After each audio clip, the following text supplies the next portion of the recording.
Hey guys, how are you all? Welcome to Let's Start Story on What If Naruto Took Advantage from Wanda Part 2. So do 4 blue hearts comment, be sure to subscribe to our channel and like this video and please share with your friends and watch till end. Also check out Patreon for I have upload Naruto X Rias and Akino uncensored spicy version, link in description. Stark Tower Penthouse. Loki crawls onto the stair, looking like a piece of a shit rag doll. He takes a few breathers, senses someone is behind him. He turns to find the Avengers staring at him, pissed. If it's all the same to you, I'll have that drink, Loki said, trying to ease up the tension. Hulk snorts at him. Weeks later, S.H.I.E.L.D. analytical room. In TV news montage about the Avengers, we see various reports of what happened. Some people agree that the Avengers did good, protecting the city. Others believe it was their cause. Opening square bracket ... Superheroes. In New York. Give me a break. Opening square bracket ... These so-called heroes have to be held responsible for the destruction done to the city. This was their fight. Where are they now? Opening square bracket ... What? That this was somehow their fault. Captain America saved my life. Wherever he is, wherever any of them are, I just wanna say thank you. Central Park. The Avengers take Thor and Loki, who is handcuffed and muzzled, to a blocked area. Thor shakes hands with his team and gives Selvig a hug. Tony opens the Tesseract's case. Banner takes it out and places inside a glass tube, held by Thor. Thor gives Loki the other end, who reluctantly takes it. The Asgardians leap into the energy beam. Gone. Then, one by one, the group splinters off, strolling into different directions. Banner climbs in with Tony in his sports car. Steve rides away in his Harley. Natasha and Clint climb back into S.H.I.E.L.D. cars. Naruto smiles and simply flashes away. They all part. For now. S.H.I.E.L.D. analytical room. Fury is facing once more members of the World Security Council. Opening square bracket ... Where are the Avengers? I'm not currently tracking their whereabouts. I'd say they've earned a leave of absence. Nick replied with shrug. Opening square bracket ... And the Tesseract. The Tesseract is where it belongs. Out of our reach, Nick replies again, this time more harshly. Opening square bracket ... That's not your call. I didn't make it. I just didn't argue with the god that did. Fury retorted. Opening square bracket ... I bet Agent Uzumaki could take on him. Why didn't you order him to take the cube? You probably know about it, but Naruto does not always follow my orders. Besides, if it wasn't for his decline, Agent Uzumaki would be director long ago. Nick explains with a sigh. Opening square bracket ... So you let him take it and the war criminal, Loki, who should be answering for his crimes. Oh, I think he will be. He replies sweetly. Opening square bracket ... I don't think you understand what you've started. Letting the Avengers lose in this world. They're dangerous. Add Uzumaki and you have disaster. They surely are. And the whole world knows it. Every world knows it. Nick assured with a smirk. Opening square bracket ... Was that the point of all this? A statement. A promise. Fury walks out, towards the bridge. Helicarrier Bridge. Fury and Agent Hill walk together. Toward the window looking out into the world. Sir, how does it work now? They've gone their separate ways, some pretty extremely far. We get into a situation like this again, what happens then? Hill inquired. They'll come back, Nick replies, looking at the sky through the window. You really sure about that? Maria asked with small doubt. I am, he replied firmly. Why? Because we'll need them too, he said turning to her. Agent Hill turns around and walks away. Fury looks out, smiling. 1 year later. Malibu. Tony is sitting around at home and decides to test out his new tech. Engage assembling mode. Tony commanded. Each individual piece of his new armor launches itself straight at his junk, except the gloves which land on his hands. Then back to the suit lands on his back and knocks him off. He quickly uses his hand boosters and quickly regains balance. Then the rest of the suit assembled and Tony smirked. I am awesome, he exclaimed with a grin. Then suddenly he saw a flash of light. Once light died, Naruto was sitting on the table with a smile on his face. Oh, Naruto. Where have you been all this year? No call or message. Is everything okay? Yeah, I'm sorry. I had few things to do. Like searching for bijus and visiting old friends. He explained, narrowing his eyes at Tony's new armor. Sweet suit. Which mark is it now? Mark 20. Mark 42. He replied, shocking the blonde Jinchuriki. You gotta be kidding me. Where are they? Naruto asked. Tony pointed at the podium. Under the podium. At that Naruto sweat dropped. You have too much free time. Stark chuckled as he came out of his suit. Shouldn't you be making bigger steps in your relationship?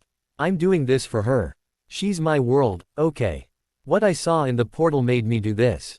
I want to protect her and everyone around me. He explained with a tired sigh. I see, but you seem to forget that I am protecting the earth. Alongside with you, he said with crossed arms. Anyway, I'll be going. I'll visit Steve in Washington, D.C., see ya. With that, he flashed away. Well, that was fast. Tony commented with a snarl. Better get to work, I guess. With that, he gets back to armor. There was a lot to do. Night. Tony was sleeping next Pepper, who wrapped her arms around him. While she was smiling, Tony was shaking his head and sweating. Same nightmare. All over again. He was fighting with Chidori. Only Tony was left of all Avengers, including Naruto. Everyone was lying dead on the ground. The same missile was heading straight at New York. Just like last time, he grabs the missile and takes it to the portal. But this time without blonde shinobi. He went through the portal and helped missile hit the mother ship. Sadly, he dies as the blast hit him quickly. The last thing he hears is Pepper scream. Pepper tries to wake him up, but she can't. Suddenly something metallic grabs her arm and pull her. It's Mark 42. Tony quickly opened his eyes and looked at the Mark 42, which tries to pull her out of the bed. Stark makes a gesture and suit fall apart.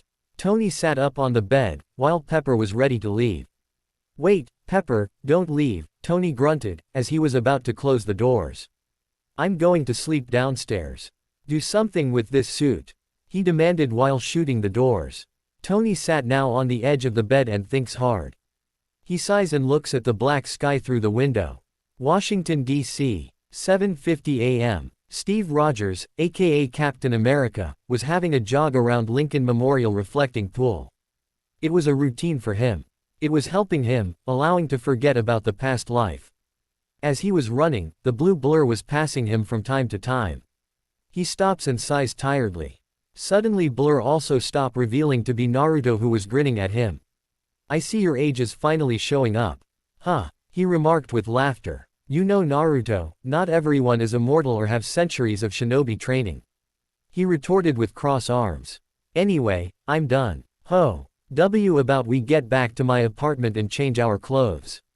Then a breakfast at the dinner. Naruto nodded and grabbed Steve's shoulder. Second, later they flashed to Roger's apartment. Steve's apartment, 9 a.m. It wasn't a big apartment. Just enough for 3 people with bathroom, kitchen, living room and bedroom. It was styled to appear like rooms in 40s of a previous age. After a small change of clothes and shower, the two went to the dinner. They sat at the bar and a waitress walked to them. What can I get for you boys? Asked a young waitress with a wink. Eggs and bacon, Steve ordered. Same for me, Naruto added with a foxy smile. So, what you've been doing lately? Nothing much. I have a break from missions to end of the year. Other than that, training, watching TV and movies. He answered with shrug. What about you? Researching Biju's whereabouts and visiting old friends. So far I have 8 tails, 7 tails, and 1 tail. Naruto explained. Suddenly they heard TV getting louder. They looked at the screen and saw Tony's house in Malibu. Or rather was left of it. Opening square bracket ... Millionaire and superhero, Anthony Stark aka Iron Man, was attacked by terrorists and is presumably dead. The only survivors are Virginia Potts and Maya Hansen. God, Steve whispers as he and Naruto stand up. Do you think he's really dead? I guess we need to find out. With that Naruto grabbed Steve's shoulder and flashed away. Everyone was staring dumbfounded at the spot where they stood second ago. Malibu, ruins of Tony's house. Pepper was lying down on the ground looking at the ocean before her. There were still policemen and firefighters around helping to clean the mess. Suddenly a flash of light appeared, which caught everyone's attention. Both Naruto and Steve were standing in the middle where once was a garage. full of their gears. Steve in his new dark blue suit from S.H.I.E.L.D. with famous S.H.I.E.L.D. and Naruto in his old shinobi attire from World War II. It's Captain America and that ninja guy. It's Shinobi, you dumbass. I thought that Cap is taller. With sigh Naruto active his Sharingan and glare at the policeman. Cut the crap, he said coldly, making everyone flinch. Then they went to Pepper, who was still gazing at the ocean. Steve put his hand on her shoulder, making Pepper look at him. Miss, I know what you've been through was taught, but we need to know what happened exactly. He said gently, helping her stand up. We were attacked suddenly. By the terrorists. Everything happened so quickly. Tony used his suit to protect me from the impact. I took Ms. Hansen and get her out of the house. Later Tony called his suit to him. Then everything fell apart. Her voice was slowly cracking into the black tone. She slowly starts walking around and then she saw a crack Iron Man helmet. Pepper grab him and hold it to her head. Then she saw a red light coming out of the crack in the helmet. She quickly flips it and helmet open, so she could put her head in it. I think she's losing it. Steve whispered to Naruto. He shook his head with a tiny smile. Why is he smiling? Guys. Pepper called and both walked to her. Tony is alive. He sends a message. Better keep quiet. Those who killed Tony are still thinking he's dead. Let's keep it that way for now. We'll take you somewhere safe in S.H.I.E.L.D. to wait it out. I and Steve will go for Tony and discuss the plan. Naruto explained. Please no. I want to help you. She protested with crossed arms. With a sigh, Naruto looks her in the eyes with his Sharingan and she quickly fell asleep. Steve grabbed her and lift her in bridal style. Could you drop us by S.H.I.E.L.D. HQ in Washington? Steve asked and Blonde noted. Then they flashed away, leaving Maya Hansen who just walked in dumbstruck. End of chapter. Chapter 21. Chapter 21.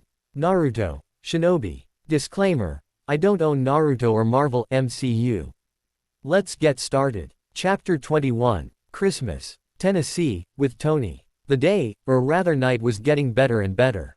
First, his ex show up suddenly, which caused a quarrel with Pepper. Second, terrorist attack his house, blowing it up. Third, now he was in Tennessee. Could it be worse? Ah, yes. A kid, who was pointing a potato gun at him. Just great. Freeze. Don't move. Kid treated, while Tony chuckled. You got me. Nice potato gun. The barrel's a little long. Between that and the wide gauge, it's gonna diminish your FPS. The boy points his gun at a glass on a shelf and shoots at it, breaking the glass. And now you're out of ammo. What's that thing on your chest? Kid asked glancing at Tony arc reactor. It's an electromagnet. You should know, you've got a box of them right here. Stark said pointing at the other shelf. What does it power? Tony stands and points the desk light at his suit sitting on the couch behind him. Oh my god. Harley drops his toy gun and takes a step towards Tony. Is that Iron Man? Technically, I am, Tony responded with shrug. Technically, you're dead. He gives Tony a newspaper which has Tony's picture with the headline, Mandarin attack, Stark presumed dead. A valid point, Tony admitted with a sigh. Suddenly a yellow flash of light appeared in the middle of the farmhouse. About damn time Naruto, and Steve, he said confused at the sight of Captain America besides blonde Shinobi. Yeah, he was worried too. Naruto replied with a grin. Anyway, let's get you to Avengers Tower. Cap said looking at Tony. Sorry, but I can't. I need to find who wanted my death. Better do this, while everyone thinks I died. Tony replies, which caused Blonde to smirk. Here's what I need, a laptop. A digital watch, a cell phone, the pneumatic actuator from your bazooka over there, a map of the town, a big spring, and a tuna fish sandwich. At that Naruto throw him a bag. Bag with everything he needed. Wait, how did you? Forget it. It seems like I know you better. Naruto said with a smile. So what are you going to do? I can't believe I have Avengers in my garage. Kid exclaimed with vigor. The three adults looked at the kid bouncing around and chuckled. If you're sure then just send chakra through it, Naruto said tossing him his Horaishin Kunai. Rose Hills, Tennessee. Tony and Harley walk in town at night. Tony had to admit for such a young age, Harley was very smart. If he would just as rich as he, Harley could pull the same feats like him. Maybe he would help the kid out. Well, after dealing with Mandarin and his goons, of course. They stop and Tony looks at the remains of the local explosion site that Tony came to investigate. What's the official story here? What happened? I guess this guy named Chad Davis used to live roundabouts, won a bunch of medals in the army. One day, folks said he went crazy and made, a bomb. Then he blew himself up right here. Tony looks around at the remains. 6 people died, right? Tony asked and Boy nodded. Including Chad Davis. Yeah, Harley replies. Tony keeps looking around at the remains of the explosion site. Yeah, that doesn't make sense. He sits next to Harley. Think about it. 6 dead, only 5 shadows. Yeah, people said these shadows are like the mark of souls gone to heaven. Except for the bomb guy. He went to hell on account of he didn't get a shadow. That's why there's only 5. Harley explains with shrug. Do buy it? Tony asked amused. That's what everyone says. You know what this crater reminds me of? Stark knew what Boy was thinking. He didn't like it. No idea. I'm not. I don't care. He replies coldly. That giant wormhole, in New York. Does it remind you? He said, getting annoyed and angry glare from Tony. That's manipulative. I don't want to talk about it. Stark snarled with a frown. Are they coming back? The aliens? Harley asked with concern. Tony gave a long sigh. This will be a long mission. Washington, D.C., SHIELD HQ. Pepper was sitting in her room, with crossed arms. He was pissed at both Naruto and Captain America. She only wanted to help. But they lock her in the freaking cell. Suddenly the doors of her cell open, revealing both Naruto and Nick Fury, the director of SHIELD. Yo! Naruto greeted, waving at Pepper. Sleep well. After you put me in this genju something. No, she yelled, which caused Blonde to flinch. I brought ramen, he said weakly, showing the tray with streaming ramen. You like it right, Miss Potts. I know that you're mad but you're safer in SHIELD rather than on your own. Nick said, getting her attention. If this Mandarin finds out that Stark is alive, he'll come after you. Let Stark deal with him personally. Quote, it could be a great experience for him. To learn to things without his armor. Naruto added, putting ramen on the table. I'm still worried, she admitted, looking down. We understand that, but you need to let him do this, Nick said, as he walks to the doors and left the room. Nick is right. If anything will happen, I and Avengers will go and save him. Naruto assured with a grin. Pepper gave a small smile and began eating her ramen. Rose Hills, Tennessee. Tony was walking towards a bar and he bumps into a woman.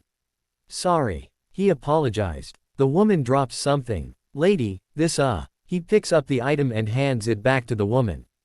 Thank you. Tony notices the woman has burn marks on one side of her face. Nice haircut, suits you, Tony commented. Nice watch. Woman retorted. Yeah, limited edition, Tony added with a grin. Oh, I don't doubt it. Well, have a good evening. The woman turns and walks off. Tony enters the bar and walks up to Mrs. Davis, who sat at table drinking alone. Mrs. Davis, mind if I join you? Tony asked. Free country. She nods and Stark sit next to her. Mrs. Davis looks at Tony for a moment. All right, where'd you like to start? I just want to say I'm sorry for your loss. I want to know what you think happened. Tony said gently. Look, I bought your damn file. You take it and go. She drops the file in front of him. Whatever was in here, he wanted no part of it. Tony opens the file. Clearly, you're waiting for someone else. Yeah, supposed to meet somebody here. Stark inquired. Yeah, Tony looks at the file. Again and notices a photo of Taggart next to the photo of Chad. Mrs. Davis, your son didn't kill himself, I guarantee you. He didn't kill anyone. Someone used him, Tony assured, shocking the grieving mother.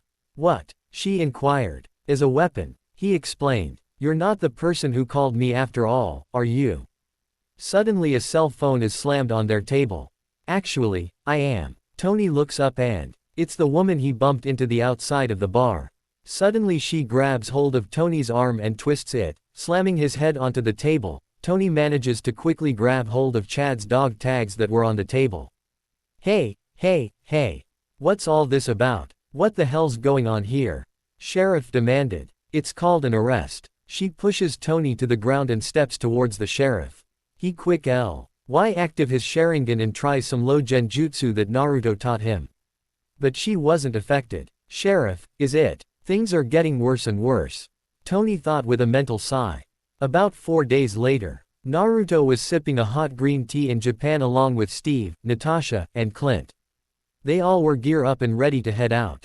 The President of United States was kidnapped by Mandarin S. Naruto team was ordered to track him and get him back to White House.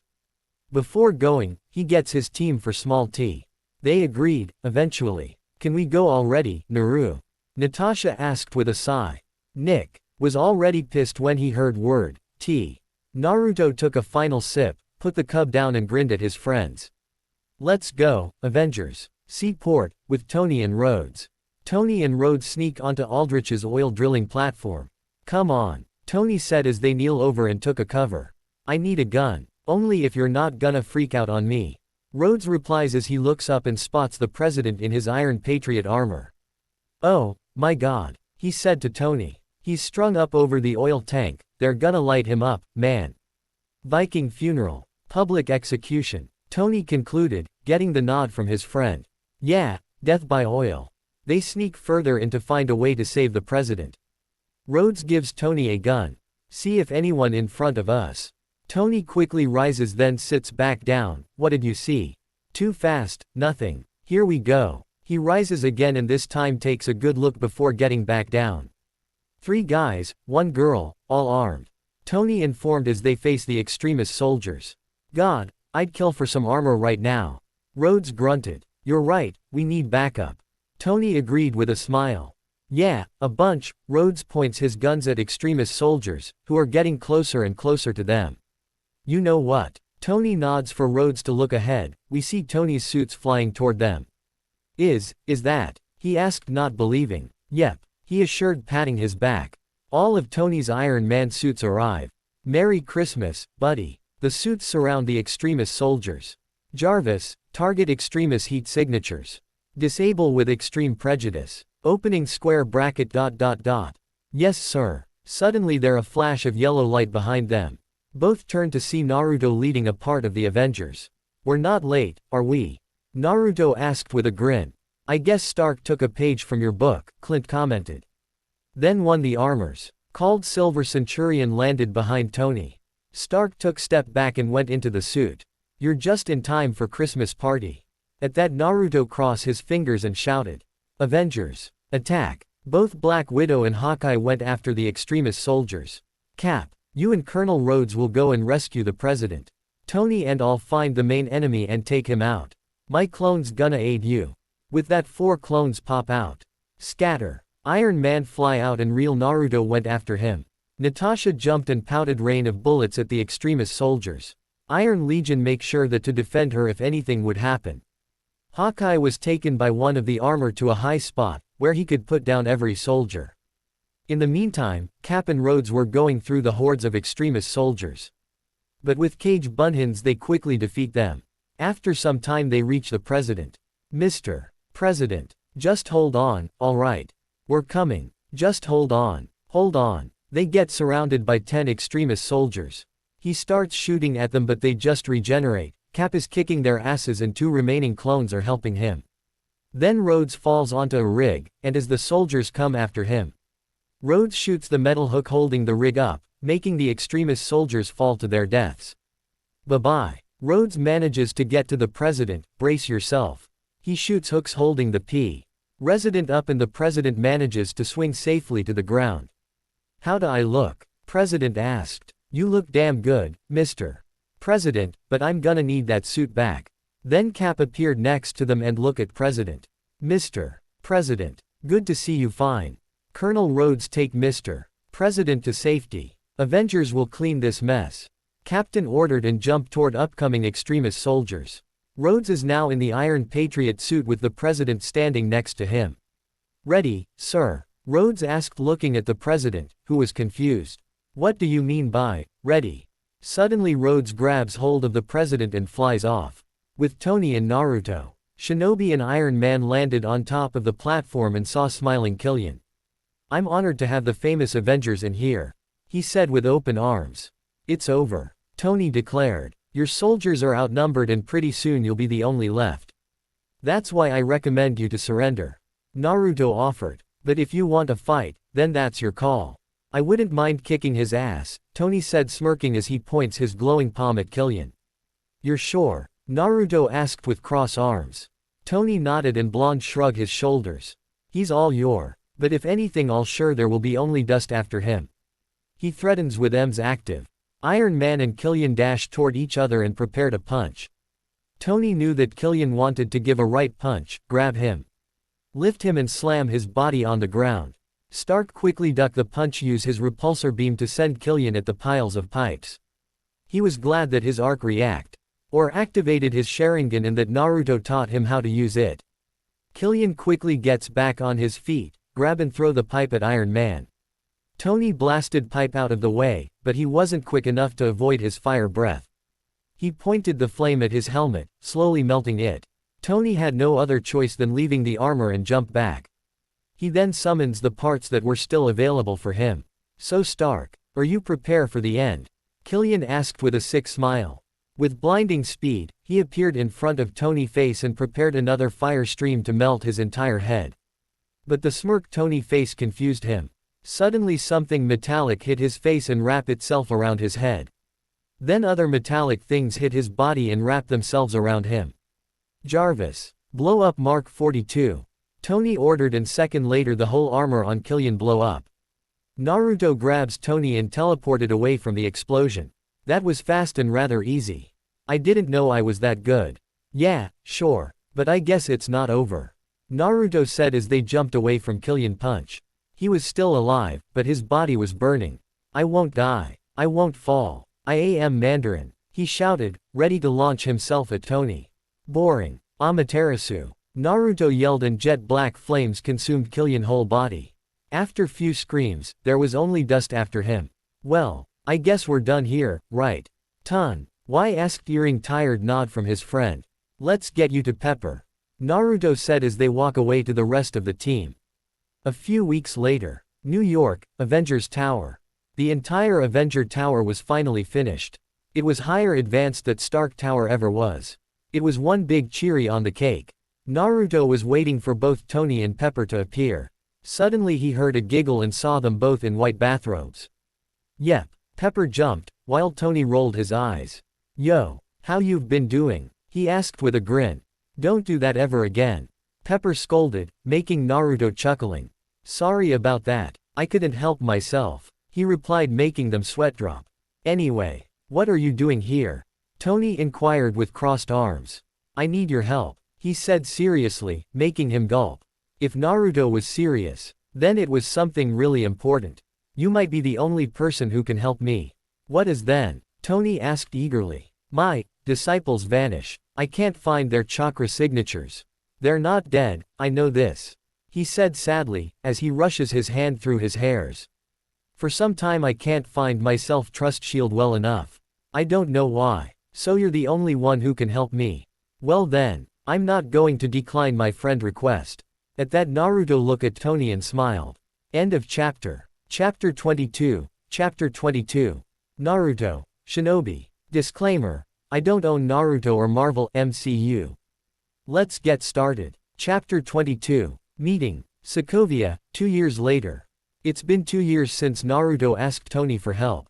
Many things happened. SHIELD was in reality infiltrated by Hydra for decades. Naruto was angry, sad and confused at the same time. He was angry that Hydra was still alive. He was sad for so many lives wasted in war and confused about how this happened under his nose. Yes, he became a hermit for some time, but Naruto was still paying attention to what SHIELD was doing. If it wasn't enough, Steve's friend and old comrade, Bucky, was turned into Hydra's secret weapon. He was still alive, but brainwashed by Nazis. Hydra wanted to use their newly made helicarriers to kill every enemy to them, including him and other Avengers. All of this happened when he was looking for Pietro and Wanda with Tony. If he'd only. But it didn't matter anymore. Right now, they have to destroy last Hydra base. Report to your stations immediately. This is not a drill. We are under attack. We are under attack. The Avengers are in the process of infiltrating a Hydra base in Sokovia. Naruto clones take a chunk of Hydra's soldiers, while Real One with Avengers proceeded toward the base. Iron Man decided to fly straight at the base, but quickly hit the invisible wall of energy. Opening square bracket. Shit. Language. Naruto scolded while punching Hydra soldier in the face. Jarvis, what's the view from upstairs? The central building is protected by some kind of energy shield. Strucker's technology is well beyond any other Hydra base we've taken. Loki's scepter must be here. Strucker couldn't mount this defense without it. At long last. Thor said, punching Hydra soldiers. Natasha knocks out some soldiers. At long last is lasting a little long, boys. As some soldiers shoot at him. Yeah, I think we lost the element of surprise. Opening square bracket. Wait a second. No one else is going to deal with the fact that Naruto just said, language. I know. Naruto said, throwing exploding kunais at Hydra soldiers. Killing them on spot. It just slipped out. Hydra Research Base, Sokovia. Who gave the order to attack? Strucker demanded as the past few of his soldiers. Herr Strucker, it's the Avengers. They landed in the far woods, the perimeter guard panicked. One of them explained, they have to be after the scepter. Strucker concluded, can we hold them? They are the Avengers. Soldier exclaimed, deploy the rest of the tanks, Strucker ordered. Yes, sir. Concentrate fire on the weak ones. A hit can make them close ranks. Everything we've accomplished, but we're on the verge of our greatest breakthrough.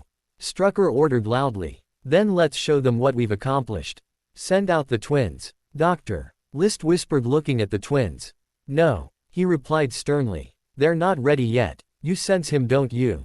A man with white hairs asked a woman next to him. Yes. She replies shortly, looking down. Why is he here? And with him? The man wondered bitterly. I don't know. That man is a monster. The woman said with a frown. But it doesn't matter. He didn't change and that important. Outside of the base. Opening square bracket. Sir, the city is taking fire. Well, we know Strucker's not going to worry about civilian casualties. Send in the Iron Legion. Tony ordered. The Iron Legion flies in, to the civilians in the city. This quadrant is unsafe. Please back away. We are here to help. This quadrant is unsafe. Please back away. Please back away. We wish to avoid collateral damage and will inform you when this current conflict is resolved. We are here to help. Back at the Hydra base. We will not yield. The Americans sent their circus freaks to test us. We will send them back in bags. No surrender. Strucker declared and soldiers roared in approval. Then he quietly whispered to Dr. List. I am going to surrender. You will delete everything. If we give the Avengers the weapons, they may not look too far into what we've been. The twins. Dr. List W. Whispered back and Strucker gave him a look. I told you, they are not ready to take on. He hissed, but drive. List pointed his finger at the empty space. Oh no. Outside of the base. One of the NS speeds through the forest and knocks down Barton. Clint slowly gets up and see the man passing by. He looks at him with a smirk. You didn't see that coming. Man zooms off before Clint can shoot him with an arrow. Then Barton gets shot at. Clint. Natasha shouted as she jumped to her friend. Oh God. This looks bad. What happened? Some white-haired dude, very fast. Clint grunted. The same and knocks down Steve as he speeds past him. We haven't enhanced in the field, Steve said as he rushed to the Hydra base. Back to Natasha. She tries to treat Clint wounds, but Hydra soldiers are trying to shoot her. Clint's hit. She dodges another beam. Somebody want to deal with that bunker. She sees Rasenshuriken flying toward the bunker and destroying it upon impact. Thank you. Naruto, I need you here. In flash, he appeared next to them. Crap. This looks bad. Naruto commented, kneeling and examining Barton wound. Blonde created a single shadow clone and nodded to him. Clone slowly picked up Clint and flashed away. My clone took him back to Avengers Tower. How did that happen? We have some enhanced guy on the field. He's very fast. Natasha replied. I see. We done here, so go to Bruce. With that, Blonde flashed away, leaving Natasha. She quickly rushed to where Hulk was. Naruto appeared on top of the tree and looked at Hydra base. He active his M's and jumped as Susanoo armor embraced his body. He flew to the base and formed Rasengan in his right hand. Susanoo slams it into the force field, breaking it. Blonde smiled and dropped his Susanoo, landing on the base. Drawbridge is down, people. Blonde informed and he quickly saw Tony flying in. Steve, you said something about the enhanced, right? Opening square bracket. He's a blur. All the new players we've faced, I've never seen this. In fact, I still haven't. Okay then, let's secure the scepter. Naruto said, making his way to the inside of the base. If possible, we'll deal with him later. Opening square bracket. Copy that. Stark enters the Hydra base and the soldiers start firing at his Iron Man suit. Guys, stop, we gotta talk this through. Stark shoots down the soldiers using his suit. It was a good talk. No, it wasn't. Hydra's soldier whined. Stark finds List and knocks him out. He then steps out of his Iron Man suit. Sentry mode. Tony walks over to the computers. Okay, Jarvis. You know I want it all. Make sure you copy Hill at HQ. I know you're hiding more than files. Hey, Jay. Give me an IR scan of the room, real quick. Opening square bracket. The wall to your left. I'm reading steel reinforcement and an air current. To himself as he walks over to the wall. Please be a secret door. Please be a secret door. Please be a secret door. He pushes and the wall opens up. Yay. He enters through to a secret passageway. With Steve and Naruto. After some time, Naruto and Steve founded Strucker. Baron Strucker. Hydra's #1 thug. Steve commented. Technically, I'm a thug for S.H.I.E.L.D. Strucker retorted. Well then technically you're unemployed. Naruto remarked with a chuckle. Where's Loki's scepter? Don't worry, I know when I'm beaten. You'll mention how I cooperated, I hope. Strucker said, putting his hand on the back of his head. I'll put it right under illegal human experimentation. Suddenly a woman creeps up behind them. Naruto is slightly behind Steve, since a present behind. At first, he was confused, since he couldn't detect any chakra from the person behind them. But still, he prepared his kunai to attack the enemy, only to freeze in his place. He just saw the most beautiful woman in his life. The woman was in her 20s with a long chestnut shade of hairs. She had a light makeup on her face. The girl had a black dress that shows her rather a large cleavage. She had DD cup breasts and a red jacket. She also had a stocking and black boots. Her eyes winded at the sight of blonde man. How many are there? Steve asked, as woman quickly shakes her head and knocks Steve down using her telekinetic powers and leaves. We have a second enhanced. Female. Do not engage. He looks at Strucker and then at Naruto. Hey, are you okay? I'm fine. Blonde quickly replied, looking at the spot where girl was just second ago. Wanda. Naruto thought with a small blush. So the other one must be Pietro then. You'll have to be faster than. Steve uses his shield to knock out Strucker. Guys, we have Strucker, Steve informed and glanced at Naruto. Something was off. With Tony. Yeah, I got something bigger. Inside the secret passageway, Tony finds a room with recovered artifacts from the Battle of New York, including a Gigante. See Chidori Leviathan and some of his Iron Man scrapped armor. He then spots the scepter. Thor, I got eyes on the prize. The same girl creeps up behind him and uses her powers on him. Suddenly the Chidori comes to life. Then Stark sees the rest of the Avengers team are all dead. He goes over to Naruto's body to check his pulse when Blonde suddenly grabs him. You could have saved us. Naruto dies but Stark continues to hear his voice in his head. Why didn't you do more? Stark sees that he is in the Chidori realm. That's when he snaps back, biting his lips. Did somebody just put him in genjutsu? It was impossible. There was no one in the room. So he decided to summon his Iron Man glove and grab the scepter. Avengers Quinjet. Natasha interrupts Banner, who's listening to opera with his headphones. Hey, the lullaby worked better than ever. She said with a gentle smile. Just wasn't expecting the code green. He said with a weak smile. If you and Naruto haven't been there, there would have been double the casualties. She said. You know, sometimes exactly what I want to hear isn't exactly what I want to hear. It's strange. Bruce replied, looking away. How long before you trust me? Natasha asked, hiding the fact that she was a bit hurt. It's not you I don't trust, Bruce assured, knowing the tone of her voice. Hey Banner, drive. Cho's on her way in from Seoul. Is it okay if she sets up in your lab? Tony asked, giving Jarvis the wheel over the Quinjet. Yeah, she knows her way around. He replied with shrug. Both Tony and Steve saw Naruto sitting in the corner, thinking very hard.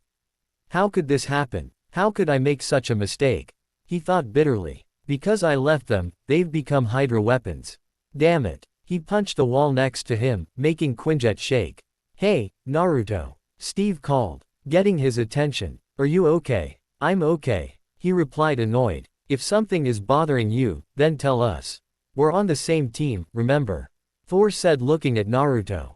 It's about those enhanced. He admitted, while Tony's eyes winded. You're not saying that they. He trailed off and Blonde noted. Damn, what do you mean, Stark? Steve asked curiously. Those were my disciples. He explained, making everyone gasp. I left them on their 18 birthdays because I didn't want to get them hurt. But in the end, they're used as Hydra weapons. I don't know why. They're strong on their own already. What did I do wrong? Naruto suddenly felt two hands, one on each shoulder. He looks up to see Steve and Tony. Don't worry. We'll find them and help them. Steve assured. Yeah, so don't worry.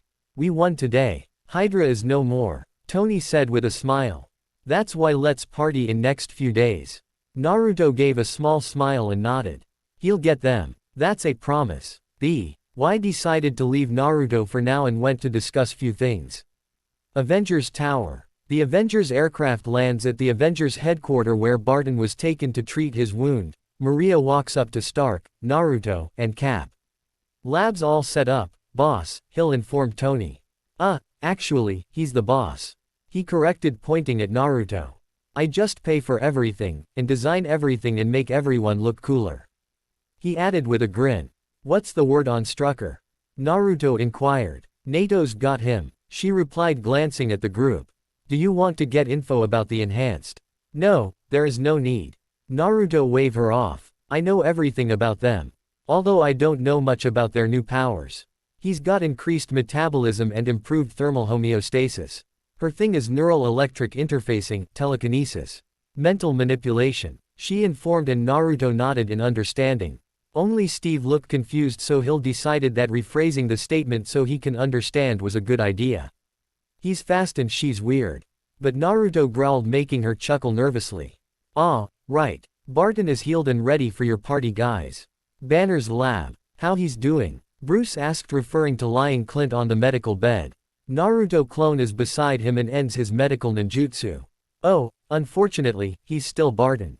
Tony joked, making Clint chuckle. Naruto clone smiled before poofing away and Real One appeared in his place. That's terrible, right? Naruto said with a grin. He's fine. He's thirsty. Alright. Look alive, Jarvis. It's play time. We've only got a couple days with this joystick, so let's make the most of it. Update me on the structural and compositional analysis. With that, Tony vanished into his own lab. Bruce went after him and Naruto was left alone. With sigh, Blonde looked at Clint, who was slowly getting up. Easy there, Clint. It was a bad wound. He warned, but Barton waves him off. I had worse. At that, Naruto's sweat dropped. No, you didn't. I remember every wound and you're whining about it.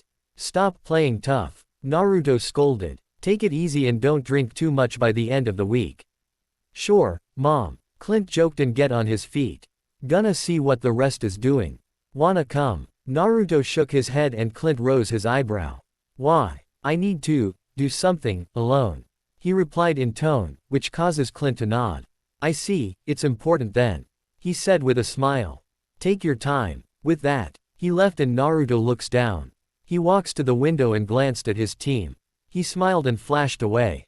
End of chapter. Chapter 23. Chapter 23. Naruto. Shinobi. Disclaimer. I don't own Naruto or Marvel MCU. Let's get started. Chapter 23. Ultron. Avengers Tower. End of the week. Everything was ready for a party. They invited everyone they knew. Everyone was drinking and having good. Naruto was sitting by the end of the bar, drinking his beer. He looks to his left to see Natasha pouring a drink behind the bar when Banner walked up to her. How did a nice girl like you wind up working in a dump like this? Bruce joked, which caused her to smile and Naruto to chuckle. Fella did me wrong, she replies, taking a sip of her drink. You got a lousy taste in men, kid, Bruce remarked with a chuckle. He's not so bad. Well, he has a temper. Deep down he's all fluff. Fact is, he's not like anybody I've ever known. All my friends are fighters. And here comes this guy. Spends his life avoiding the fight because he knows he'll win. She explained and Bruce gave small smile. Sounds amazing, Bruce said, scratching the back of his head. He's also a huge dork. Banner looks embarrassed. Chicks dig that. So what do you think, should I fight this, or run with it? Run with it, right. Or, was he? What did he do that was so wrong to you? At that point, Bruce wasn't sure what to say. Not a damn thing. But never say never. Natasha walks away. That was cute, Naruto commented, shocking Bruce. Ah, hey, how long have you been here? Bruce asked, a bit nervous. What is? From the beginning, he replied, causing Bruce to gulp. As for other question, you and Nat. No, we haven't. That wasn't, he mumbled, which caused Naruto to grin. It's okay. Nobody's breaking any bylaws. It's just, she's not the most open person in the world. But with you, she seems very relaxed. He said with a smile. No, Natasha, she likes to flirt. Banner protested. Listen, I know her for years now. I've seen her flirt, up close. This ain't that. Look, as maybe the world's leading authority on waiting too long, don't. You both deserve a win. He said as if he was professional. Blonde left Banner with his thoughts. Wait, what do you mean, up close? Bruce asked, but Naruto was nowhere to be seen. Later, with Avengers. The Avengers were sitting in the circle around the table. Everyone was laughing and talking about fun things they did together. It's a trick, Clint said, referring to Thor hammer.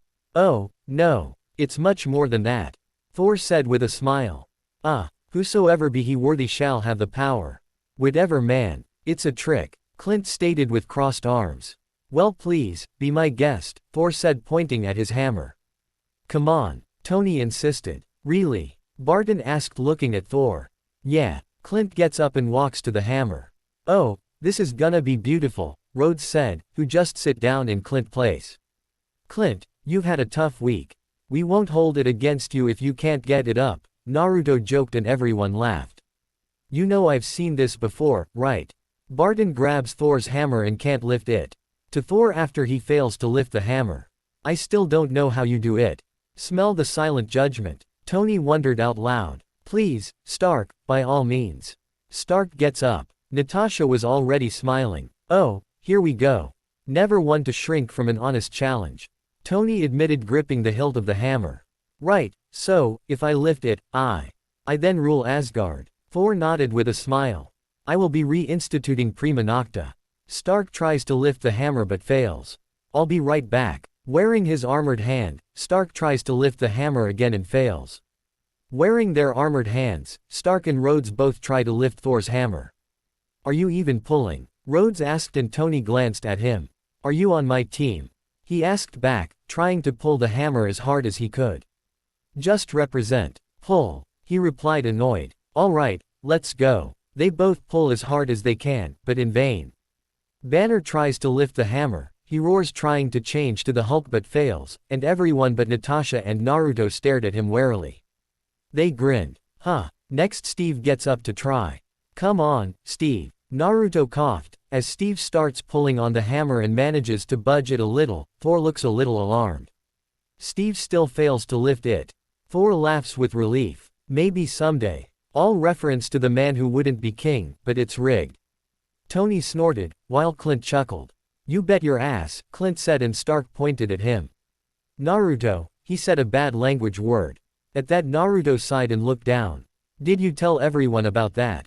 Tony chuckled at Blonde's sweat dropped. I won't see the end of this, do I? The handle's imprinted. Right. Like a security code. Whosoever is carrying Thor's fingerprints, is, I think, the literal translation. Tony wondered while Thor laughed. Yes, well that's a very interesting theory. I have a simpler one. He gets up and tries to lift his hammer, but Naruto grabs it and lifts it himself, shocking everybody. You're all not worthy, something along those lines, right? Naruto asked with the look and everyone said, burn. Suddenly there's a loud screeching noise, causing everyone to cover their ears. They let their hands down as it fades. A broken Iron Legion armor shows up. Worthy? No. How could you be worthy? You're all killers, the armor said with a snarl. Tony, Naruto called, pulling out his kunai. I'm sorry, I was asleep. Or, I was a dream. Armor wondered, tapping his device. Reboot, Legionnaire OS, we got a buggy suit.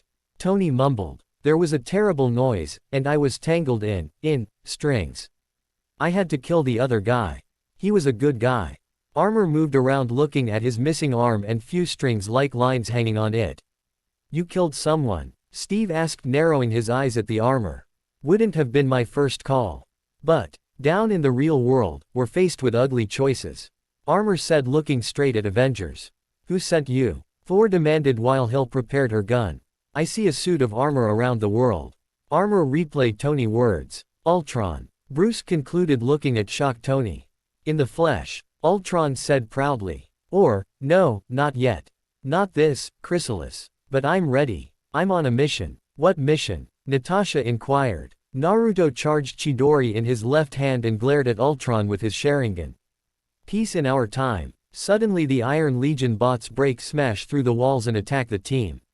Burst after landing on top of Natasha. Look at her as the Iron Legions continue to attack the rest. I'm sorry. He apologized with a blush. She blushed too and said. Don't turn green. I won't. He assured. Naruto jumps at the Iron Legion armor and cuts it with his Chidori.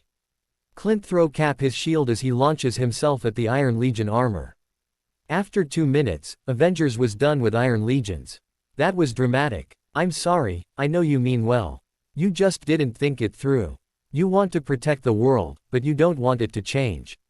How is humanity saved if it's not allowed to evolve? Ultron picks up one of the dismembered Iron Legions.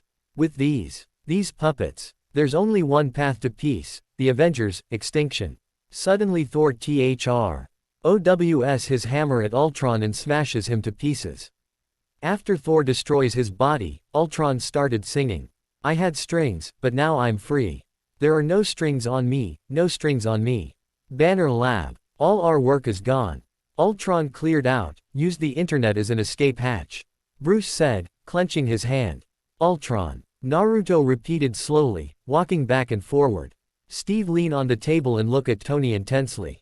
Ultron. He's been in everything. Files, surveillance. Probably knows more about us than we know about each other. Natasha said, running through the computer. Maybe except for Naruto. He's in your files. He's on the internet. What if he decides to access something a little more exciting? Rhodes wondered. Tony with Bruce basically screw up everything. Nuclear codes. Look, we need to make some calls. Assuming we still can. Nukes. He said he wanted us dead. Natasha stated. He didn't say dead. He said extinct. Steve corrected, with crossed arms. He also said he killed somebody, Clint added. Nursing his shoulder. One of Iron Legion throws him at wall pretty hard. But there wasn't anyone else in the building. Maria Hill said, confused. Yes, there was. Star. K bring up the now destroyed 3D image of Jarvis' consciousness. This is insane. Bruce looking sadly at the image of Jarvis. Jarvis was the first line of defense. He would have shut Ultron down, it makes sense. Naruto stated, as he stops and looks at everyone. No, Ultron could have assimilated Jarvis. This isn't a strategy, this is rage. Suddenly, Thor grabs hold of Stark by his throat and holds him up. Come on, use your words, buddy. He said to Thor, who snarled. I have more than enough words to describe you, Stark. He hissed, as Naruto looked straight at him, sending his ki at Thor. Drop him, he demanded, and so Thor let go of Tony. Trail went cold about 100 miles out, but it's headed north, and it has the scepter. Thor reported. Now we have to retrieve it, again. The genie's out of that bottle. Clear and present as Ultron. Natasha said, looking at Tony. I don't understand. You built this program. Why is it trying to kill us?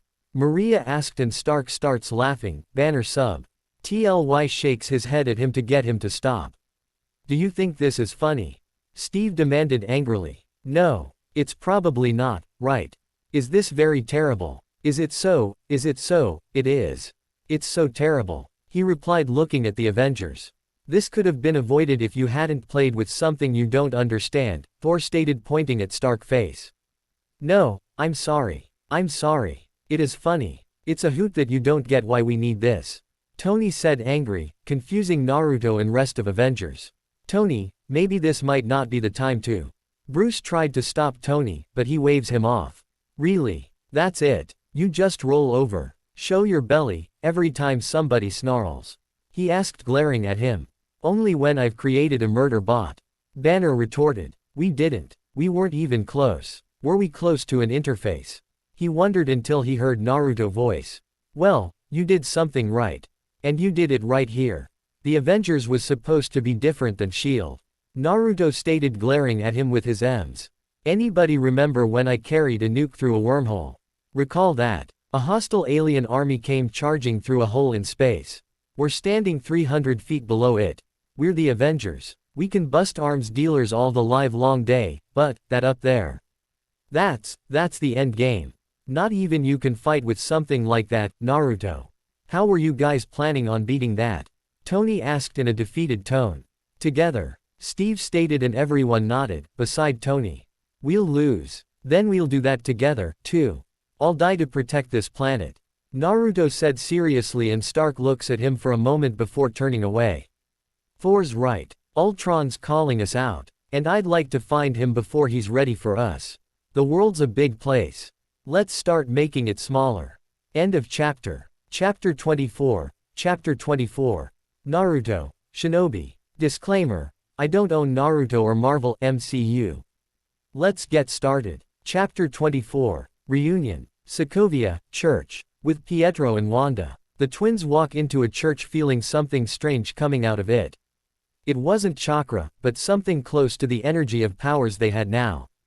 The two felt that it was something they had to face. As they walk in, twins saw a cloaked figure sitting on the chair. Talk. And if you are wasting our time. Wanda warned, ready to attack either with her shinobi skills or new powers. Did you know this church is in the exact center of the city? The elders decreed it so that everyone could be equally close to God. I like that. The geometry of belief. The figure said. You're wondering why you can't look inside my head. Right. Sometimes it's hard. But sooner or later, every man shows himself. The figure stands and faces them, revealing himself to be Ultron in a new body. Wanda briefly looks shocked. Oh, I'm sure they do. But you needed something more than a man. That's why you let Stark take the scepter. He said knowingly. I didn't expect. But I saw Stark's fear, I knew it would control him. Make him self-destruct. She explained, understanding Naruto teachings. Everyone creates the thing they dread. Men of peace create engines of war, invaders create avengers, people create smaller people. Ah, children. I lost the word there. Children. Designed to supplant them, to help them, the end. Ultron said, looking at the twins. Is that why you've come? To end the Avengers? She inquired. He wasn't worried about Naruto. She still loved him, but Wanda knew that Naruto was basically a god in the heart. Even this creation that she helped create wouldn't be even close enough to defeating old Shinobi. I've come to save the world. But also, yeah, we'll move out right away. They moved to the castle where they were once held. This is a start, but there's something we need to begin the real work. Referring to Ultron's bots, Wanda wondered. All of these are me. I have what the Avengers never will. Harmony. They're discordant, disconnected. Stark's already got them turning on each other. And when you get inside the rest of their heads. Ultron said to Wanda, who slowly felt uneasy. Everyone's plan is not to kill them. Pietro finally said. He didn't like the idea of fighting with Naruto. He only wanted Stark death and nothing more. Pietro also wanted to know why Blonde never told them anything about Stark being the responsible for his parents' death. And make them martyrs. You need patience. Need to see the big picture. Ultron replied with a chuckle. I don't see the big picture, I have a little picture. I take it out and look at it every day. He said sadly, and Ultron caught that. You lost your parents in the bombings. I've seen the records. He said, faking his sympathy. The records are not the picture. Pietro stated, causing Wanda to put her hand on his shoulder. We were 10 years old, having dinner, the four of us. When the first shell hits, 2 floors below, it makes a hole in the floor. It's big. Our parents fell down, and the whole building starts coming apart. I grab her, roll under the bed, and the second shell hits. But it doesn't go off. It just sits there in the rubble, 3 feet from our faces. Then Naruto came in and saved us. He takes us out of the collapsing building to our dying parents. They died after a minute or two. I don't remember. After that Naruto took us in and raised us, train us until we're 18. Then he left us and went saving the world. Sometime later, we found that Stark was responsible for killing our parents. He wanted nothing more than kill him. So we wanted more power than we already had. I wondered why only you two survived Strucker's experiments. Now I don't. We will make it right. You and I can hurt them. Ultron promised. He looks to Wanda, but you will tear them apart, from the inside. Wanda gulped. She didn't want to hurt anybody besides Stark. He was a bad guy. There was no point in the pointless killing. But if the Avengers will protect him, she'll have no other choice. She could only pray to God that she won't fight with Naruto. Avengers Tower, morning. He's all over the globe. Robotics labs, weapons facilities, jet propulsion labs, reports of a metal man, or men, coming in and emptying the place. Maria informed, walking into a room full of Naruto clones and rest of Avengers. Fatalities? Steve asked worriedly. Only when engaged. Mostly Guy's left in a fugue state, going on about old memories, worst fears, and something too fast to see. He explained, while one of Naruto looks down. Wanda and Pietro. Damn it. Naruto slams his hand on the table. Well, that makes sense, he'd go to them, they have someone in common. Not anymore. She hands Naruto a tablet showing a photo of Strucker's dead body with the word, peace, written in blood on the wall next to him. He then called the rest to see the picture. What is it? Tony asked, looking at the tablet. Oh, nice graffiti. A message. Ultron killed Strucker. Naruto said in a grave tone. This is a smokescreen. Why send a message when you've just given a speech? Natasha wondered, not really understanding. Strucker knew something that Ultron wanted us to miss, Steve concluded. Everything about Strucker was erased. Bruce informed. So the team went through the physical files they had on Strucker. Known associates. Well, Strucker had a lot of friends. Steve commented. Well, these people are all horrible, Bruce added. Showing pictures of various men. Wait, I know that guy. Banner passes to Tony the photo he was looking at. From back in the day. He operates off the African coast, Black Market Arms. Naruto and Steve give him an accusing look. There are conventions, all right. You meet people, I didn't sell him anything. Tony pointed his finger at the man named Ulysses Clow. He was talking about finding something new, a game changer, it was all very, Ahab. Naruto glanced at Clow and his eyes winded. Shit. Naruto cursed and everyone looked at him confused. This brand on his neck. It's a word in an African dialect meaning thief, in a much less friendly way. What dialect? Steve asked with crossed arms. Wakanda. Naruto replied seriously. If this guy got out of Wakanda with some of their trade goods. I thought my father got the last of it. Tony said confused. I don't follow. What comes out of Wakanda? Bruce asked and the three look at Steve's shield. Strongest metal on the planet. Vibranium or rather chakra metal. Naruto explained with a frown. Salvage yard, African coast. With Clow. Don't tell me your man swindled you. I sent you 6 short ran GE heat seekers and got a boat full of rusted parts. Clow said through his phone. Now, you will make it right, or the next missile I send you will come very much faster. He ends the call and connects to another call. Now, Minister. Where were we? Suddenly the lights go out causing a commotion in the salvage yard and the twins enter Clow's office. Yeah, the enhanced. Strucker's prize pupils. Clow picks up a plate from his desk. Want a candy? Oh, sorry to hear about Strucker. But then, he knew what kind of world he was helping create. Human life, not a growth market. The twins look at each other. You didn't know. Is this your first time intimidating someone? I'm afraid that I'm not that afraid. He said with a chuckle. Everybody's afraid of something, Wanda stated with crossed arms. Cuttlefish. Deep sea fish. They make lights. Disco lights. Whoom, whoom, whoom. To hypnotize their prey, then whoop. I saw a documentary, it was terrifying. Pietro speeds over to pick up a candy from Clow's desk, and Clow jerks back. Expecting to be attacked. So if you're going to fiddle with my brain, and make me see a giant cuttlefish, then I know you don't do business, and I know you're not in charge. And I only deal with the man in charge. Suddenly Ultron breaks through the glass window and knocks down Clow. There is no man in charge. Let's talk business. They walk out of the office. Clow gives Ultron some vibranium from his stash. Upon this rock, I will build my church. Vibranium. You know, it came at a great personal cost. It's worth billions. Ultron chuckles and remotely puts money in Clow's bank account. Now, so are you. Is it all under your dummy holdings? Finance is so weird. But I always say, keep your friends rich and your enemies rich, and wait to find out which is which. Ultron said, looking down at Clow. Stark. Clow stated with a snarl.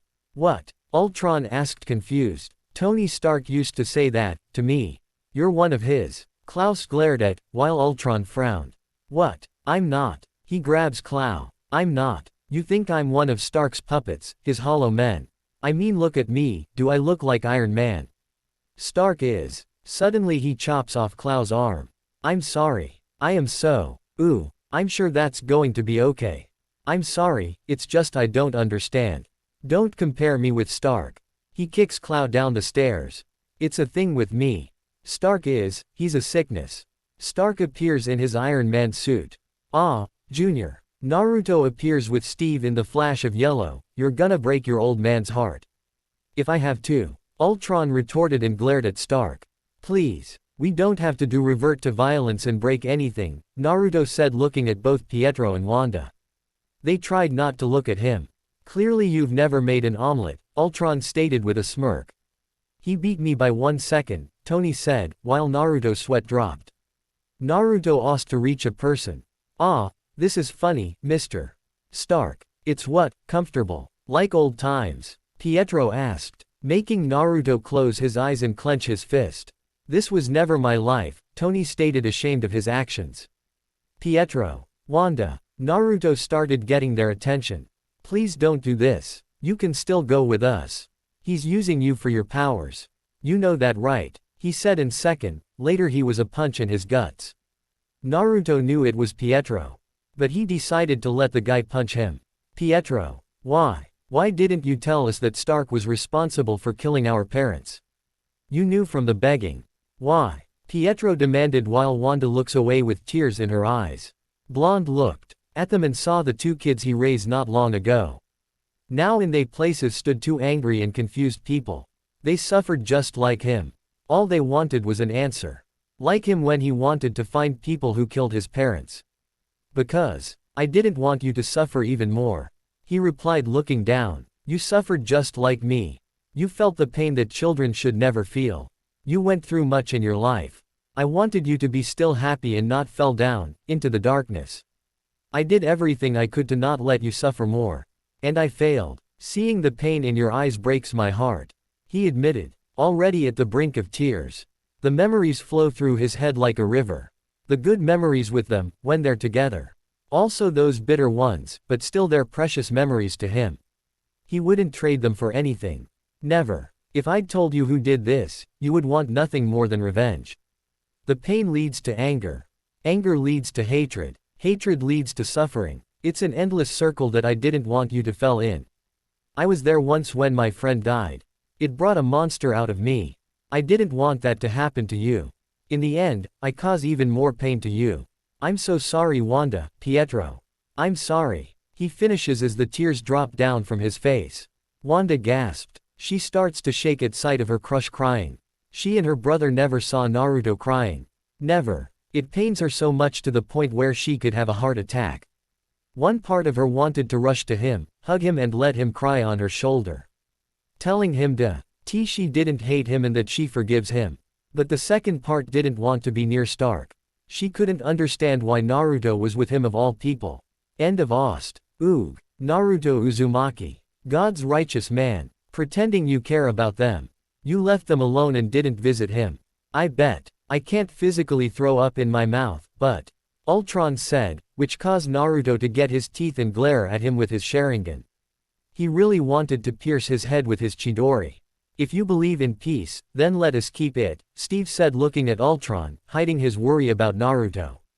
Quote, I think you're confusing peace with quiet. Ultron snorted. What's the vibranium for? Tony asked, ready to attack. I'm glad you asked that because I wanted to take this time to explain my evil plan.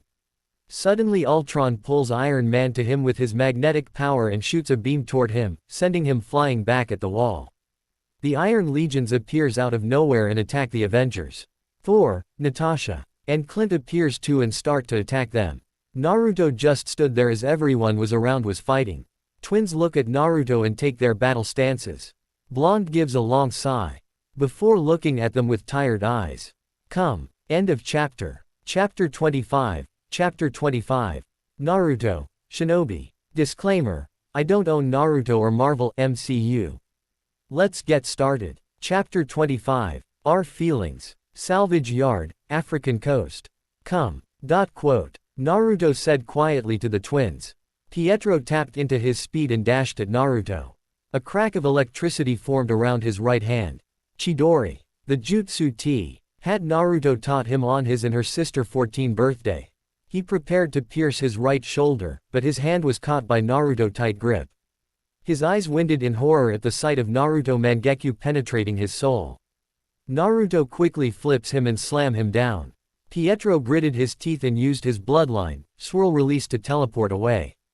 He appeared beside Wanda, who just looked at Naruto with tears. Is that all? Naruto asked with a tired sigh. I thought that with new powers you got stronger. But you seemed to be like before I left. Shut up. Pietro yelled, dashing again at Naruto. But this time he avoided the blonde block. He tried to kick him, but he passes through him. Naruto pulls of his kunai and attacks Pietro, who blocked it with his own one. Naruto pushes him and Pietro lost balance. Grab his jacket and throw him away with enough force to knock him off. Naruto lost 3 nostalgia. He then went after Wanda, who used her new and old power to push him away. Naruto was pushed at all and got closer to her. Suddenly a crash of their power causes a blinding light that consumed them. They found themselves in a new surrounding. The place looks like heaven. There no ground, just purely white ground, clouded sky, and a sun. They look at each other for what seems like hours. Tired and old sight versus worried and painful sight. Naruto. Listen. Before she could finish, Wanda was embraced by Naruto. She gasped and looked up and saw forming tears in his eyes. Don't. I should say sorry, he said, his tone showing the pain inside of him. I was so selfish. I was only thinking about my feelings. Not yours. I choose the Avengers and saving the world instead of you. I'm so sorry, Wanda. You probably just hate right now. I can't blame you or anything, nor Pietro. I can only beg you to forgive me. Quote. His tears fell down on her jacket. Wanda bit her lips and cupped his cheeks, making him look at her. Please stop this. Not everything is your fault. She yelled at him, snapping him out. Some things are made to happen. You can't control the destiny and people lives around. Just because they are around doesn't mean that they will die. Look at Captain America, he was your friend, right? She asked and he nodded. You thought he died, but he's right here right now. Fighting alongside with you again. His eyes winded at the realization. Wanda was right. I'll admit, I was hurt that you left. Same with Pietro. We didn't hate. We were sad and confused. And after we learned about what Stark did, we let our hate control over us. We wanted more power to make Stark pay and regret everything he did. Even right now, I hate him very much. I can't understand why are you with him. You know what he did. She said bitterly. I know what you mean. At first, I really hated him, but after some time, I saw the regret and pain in his eyes. At that moment I truly knew that he was just like everyone. A person who made mistakes and tries to do the right thing to atone his sins.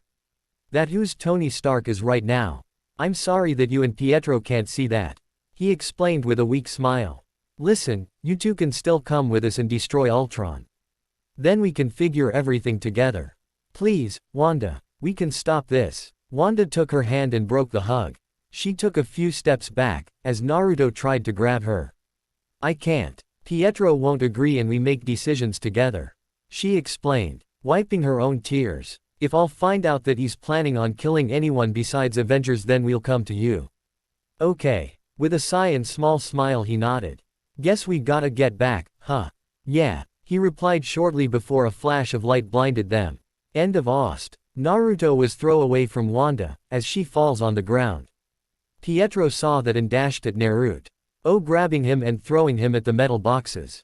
He quickly gets back to his sister's side and takes her out of the ship. He traveled out of the ship near to Avengers Quinjet. He put Wanda gently on the box and looked if she was hurt. What can I do? Pietro asked as she was nursing her head. Ah, it hurts, she replied, and Pietro was about going and fight with Naruto again. No, I'm over it. I want to finish the plan. She looks at the Quinjet where Banner is waiting. I want the big one.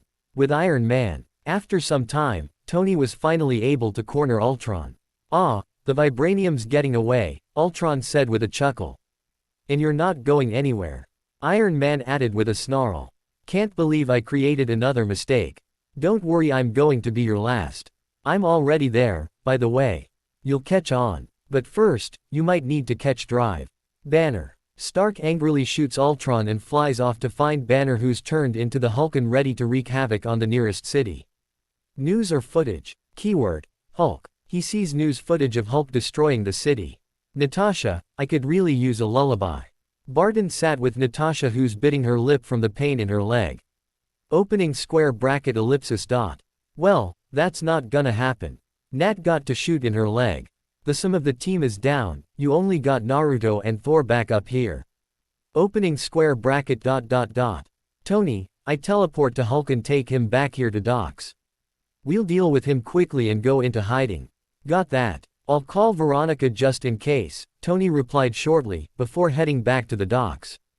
As Hulk is wreaking havoc on the nearest city, Naruto flashed to him. Hulk saw him and roared at him. Blonde dashed toward Hulk and jumped. He used his Kamui to pass right through him. Green Monster was looking around confused before Naruto ARED on his back and flashed both of them out the city to the docks. Calm down, Hulk, Naruto said as he jumps away from Hulk, who wanted to shake him off. Suddenly Hulk is punched by Hulkbuster armor. You listening? That little witch is messing with your mind. You're stronger than her, you're smarter than her, you're Bruce Banner. Hulk roars in anger. Right. Don't mention puny Banner. Who? LK throws himself at Stark and attacks him. Okay. Suddenly Tony hears a swirling sound and smirks. He punches Hulk in the face and backs off to let Naruto hit him with his giant Rasengan. Hulk is ent flying away and crashing into the empty container. Iron Man flies to him to finish the job, but Hulk suddenly jumps out of the container with an aimed punch at Tony arc reactor. One powerful and concentrated punch was about enough to crash the arc reactor and chest piece in Hulkbuster's suit, disabling it. Duly noted, increased protection of the chest area. Thank God that just a prototype, Tony said, before jumping out of armor.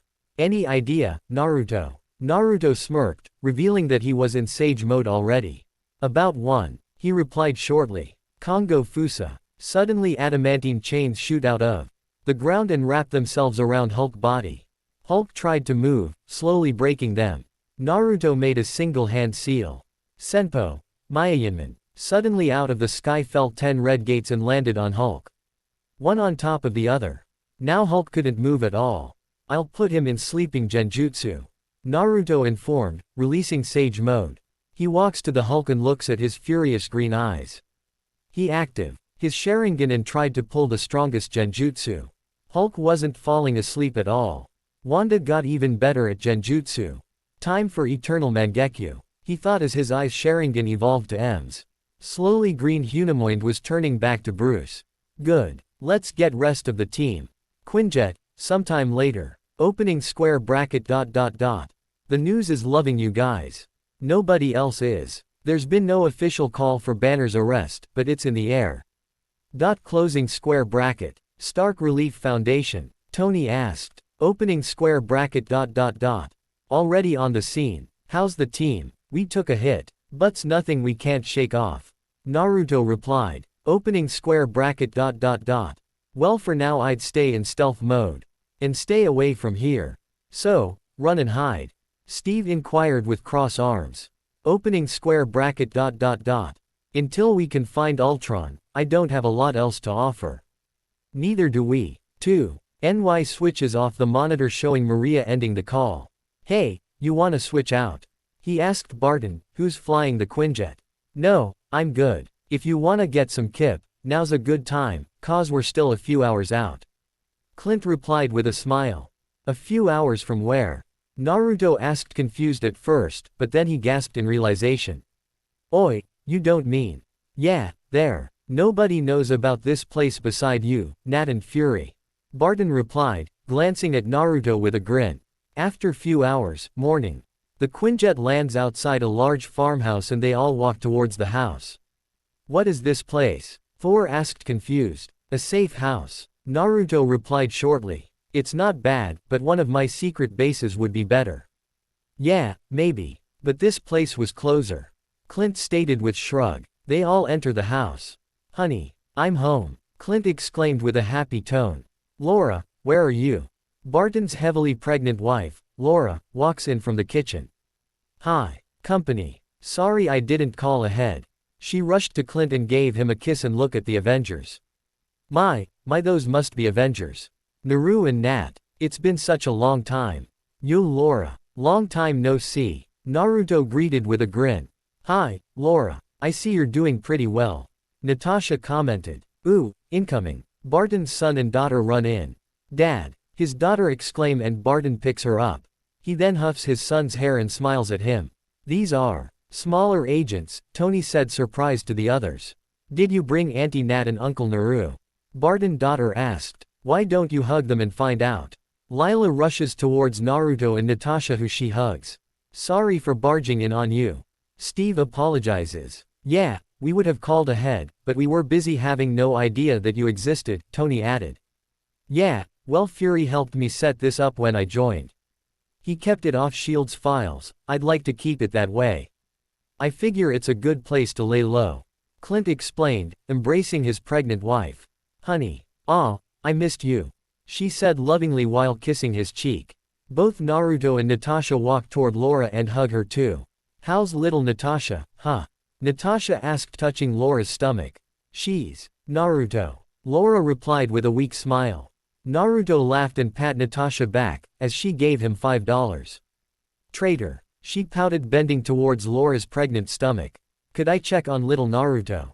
Blonde asked and Natasha moved. He put his hand on the stomach and green light cover her belly. After few seconds, Naruto smiled. Everything looks fantastic. You're gonna have a strong kid. I can bet. Laura chuckled and touched her stomach. Sometime later. If they're sleeping here, some of them are gonna have to double up, Laura stated and Barton laughed. Yeah, that's not gonna sell. Clint retorted. What about Nat and Dr. Banner? How long has that been going on? Laura asked curiously. Has what? He asked back, confused. You are so cute, Laura said with a chuckle. I'll explain when you're older, Hawkeye. Oh, okay, he said with shrug. You know I totally support your avenging, I couldn't be prouder. But I see those guys, those gods. He nodded. You don't think they need me? He stated. But still, only Naruto and Thor are real gods on this team. You need to be sure that this team is really a team and that they have your back. Things are changing for us. In a few months' time, you and I are gonna be outnumbered. I need, just be sure. Laura said, embracing her husband from behind. Yes, ma'am. He kisses her, then as Laura places her arm around his waist she touches his wounded side. I can feel the difference. He laughed again. End of chapter. Chapter 26. Chapter 26. Naruto, Shinobi. Disclaimer. I don't own Naruto or Marvel MCU. Let's get started. Chapter 26. Beginning of End. Yujin Genetic Research Lab. Seoul, Korea. As Cho enters her lab she sees Ultron. She wanted to scream, but Ultron stops her by putting his finger to his own lips. Scream and your entire staff die. He promised. I could have killed you, Helen, the night we met. I didn't. Do you expect a thank you note? Helen retorted. I expect you to know why, Ultron stated with a chuckle, placing his hand on the cradle. Cradle? She asked confused, before hearing her own recorded voice. This is the next thing, Tony. This is the next me, Ultron explained. The regeneration cradle prints tissue, it can't build a living body. She stated, looking at the inside of cradle. It can, you can. You lack the materials. You're a brilliant woman, Helen. He commented. But we all have room to improve. Ultron uses the scepter to mind control Cho. Barton house. Banner walks out of the bathroom and sees Natasha waiting outside for him. I didn't realize you were waiting. He said, looking at Natasha who was blushing a bit. I would have joined you, but it didn't seem like the right time. She explained, as her blush became more visible. They used up all the hot water. He said, rubbing the back of his head. I should have joined you, she stated with a sigh. Missed our window. Bruce joked and Natasha looks at him sadly. Did we? She asked and Bruce nodded. The world just saw the Hulk. The real Hulk, for the first time. You know I have to leave. He said clenching his fist. For the first time he felt like he found it home, but because of that witch, everything was falling apart. And for the first time, he felt love again. But you assume that I have to stay. I had this, dream. The kind that seems normal at the time, but when you wake. She paused and Bruce looks at her with sad eyes. What did you dream? He inquired, fearing the answer. That I was an Avenger. That I was anything more than the assassin they made me. She explained and Bruce frowned. I think you're being hard on yourself. Despite whatever happened in your past, I think you're a great person, Bruce stated, causing her to chuckle. Here I was hoping that was your job. She leans close to him, causing him to blush. What are you doing? He mumbled as she hugs him. I'm running with it, with you. If running's the plan, as far as you want. She said cutely, which caused his heart to melt. Natasha, where can I go? Where in the world am I not a threat? Bruce protested. You're not a threat to me. She stated firmly. But the world will become treat to you. I can't put you into this. I finally have to feel for somebody and I simply can't. His eyes winded, when Natasha pressed her lips against his own. He wanted to push her away, but he couldn't. He wanted to do this for a long time and now he can't push her away. Outside of the house. Closing square bracket. Steve and Stark are chopping wood outside Barton's house. Thor and Naruto were outside too, playing with kids and telling them about their tales.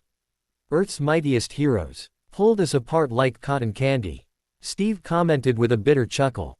Seems like you walked away all right, Tony stated. Is that a problem? Steve asked, narrowing his eyes at Stark. I don't trust a guy without a dark side. Call me old-fashioned. Tony replied with shrug. Well, let's just say you haven't seen it yet, Rogers assured. You know Ultron is trying to tear us apart, right? Tony asked and Steve nodded. Well, I guess you'd know. Whether you tell us is a bit of a question. At that Stark gave long sigh. Banner and I were doing research. He explained. That would affect the team, Steve added. That would end the team. Tony corrected. Isn't that the mission? Isn't that the, why? We fight, so we can end the fight, so we get to go home. Every time someone tries to win a war before it starts. Innocent people die. Every time. Steve assured and Tony looked away. Suddenly Naruto appeared in the flash of yellow. Boss is calling you to the house. Clone said and poofed away. They looked at each other and nodded. Both went into the house to see the whole team around the table. There was also Nick Fury who leaning on the doors. I get it, Maria Hill called you, right? Was she ever not working for you? Tony asked. Tony, please stop. Naruto said. Let's hear what he has to say. Artificial intelligence. You never even hesitated. Nick stated with disappointment. Look, it's been a really long day. Like, Eugene O'Neill long, so how's about we skip to the part where you're using? Tony said, making everyone to sigh. Look me in the eye and tell me you're going to shut him down, Nick demanded. You're not the director of me, Tony stated with crossed arms. But I am, Naruto said, standing up. So what's your answer? Tony didn't reply, making Naruto clench his fist. Well, I'm not the director of anybody. I'm just an old man, who cares very much about you. Nick said, making everyone look at him. And I'm the man who killed the Avengers. Tony said, making everyone confused. I saw it. I didn't tell the team, how could I? I saw them all dead, Nick. I felt it. The whole world, too. It's because of me. I wasn't ready. I didn't do all I could. The Maximoff girl, she's working you, Stark. Playing on your fear. At that Naruto looked down with closed eyes. I wasn't tricked, I was shown. It wasn't a nightmare, it was my legacy. The end of the path I started us on. He admitted with a frown. You've come up with some pretty impressive inventions, Tony. War isn't one of them. Nick said pointing his finger at him. I watched my friends die. You'd think that'd be as bad as it gets, right? Nope. Wasn't the worst part. Tony replied gritting his teeth. The worst part is that you didn't, Nick concluded, crossing his arms. Tony, we won't die so easily. Naruto stated. Just because Wanda show you something, doesn't mean it'll happen. I've seen much in my life. People die, you won't stop that. But that doesn't stop the new generation to take the place the previous one. Someday, they will come new heroes. I'll probably guide them someday. But right now, we'll have to save the world. As a team, friends, and family. We'll do whatever it takes to save people's lives.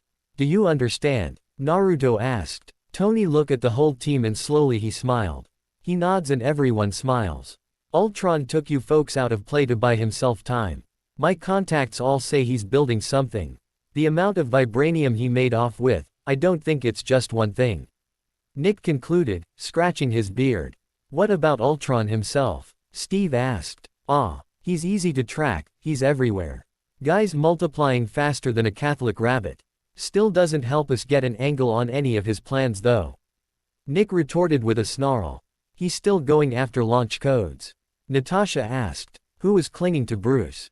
Yes, he is, but he's not making any headway, Nick replied. I cracked the Pentagon's firewall in high school on a dare, Tony admitted with a chuckle. Yeah, well, I contacted our friends at the Nexus about that, Nick said, raising Naruto's eyebrow. Nexus? Steve asked confused. It's the World Internet Hub in Oslo, every byte of data flows through there, fastest access on Earth. Bruce explained. So what did they say? Clint asked, picking up her daughter. He's fixated on the missiles, but the codes are constantly being changed, Nick replied.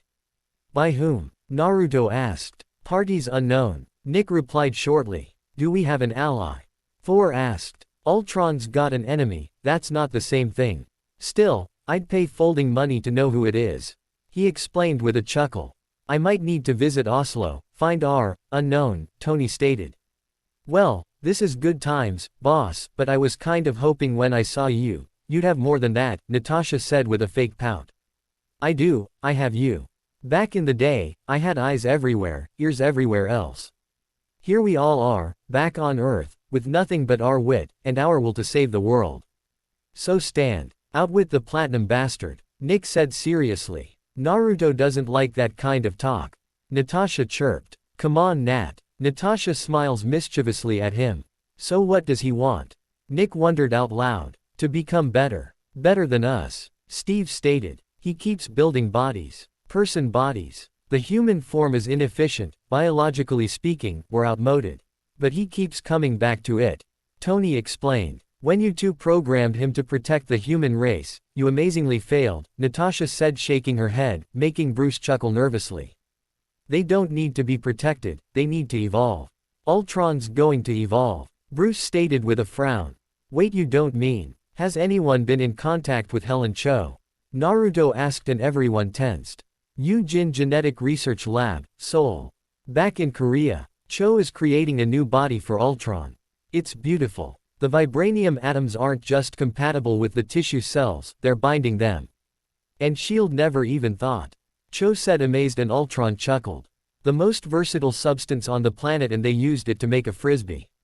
Typical of humans, they scratch the surface and never think to look within. Ultron breaks open. The scepter's blue gem and a yellow gem that was inside floats out and lands in his hand. He places it in the head of the body. Barton Farm. I'll take Natasha and Clint, Steve said, looking at Naruto, Tony, and Nick. All right, strictly recon. I'll hit the Nexus, I'll join you as soon as I can. Tony said. I'll send my clones with all of you. I have the idea where our main battle will be. Naruto said and they nodded. If Ultron is really building a body, he'll be more powerful than any of us. Maybe beside Naruto. An android designed by a robot. Steve stated. You know I really miss the YS when the weirdest thing science ever created was me. I'll drop Banner and Thor off at the tower. Nick informed. Do you mind if I borrow Ms. Hill? She's all yours, apparently. What are you gonna do? Tony asked. I don't know. Something dramatic, I hope.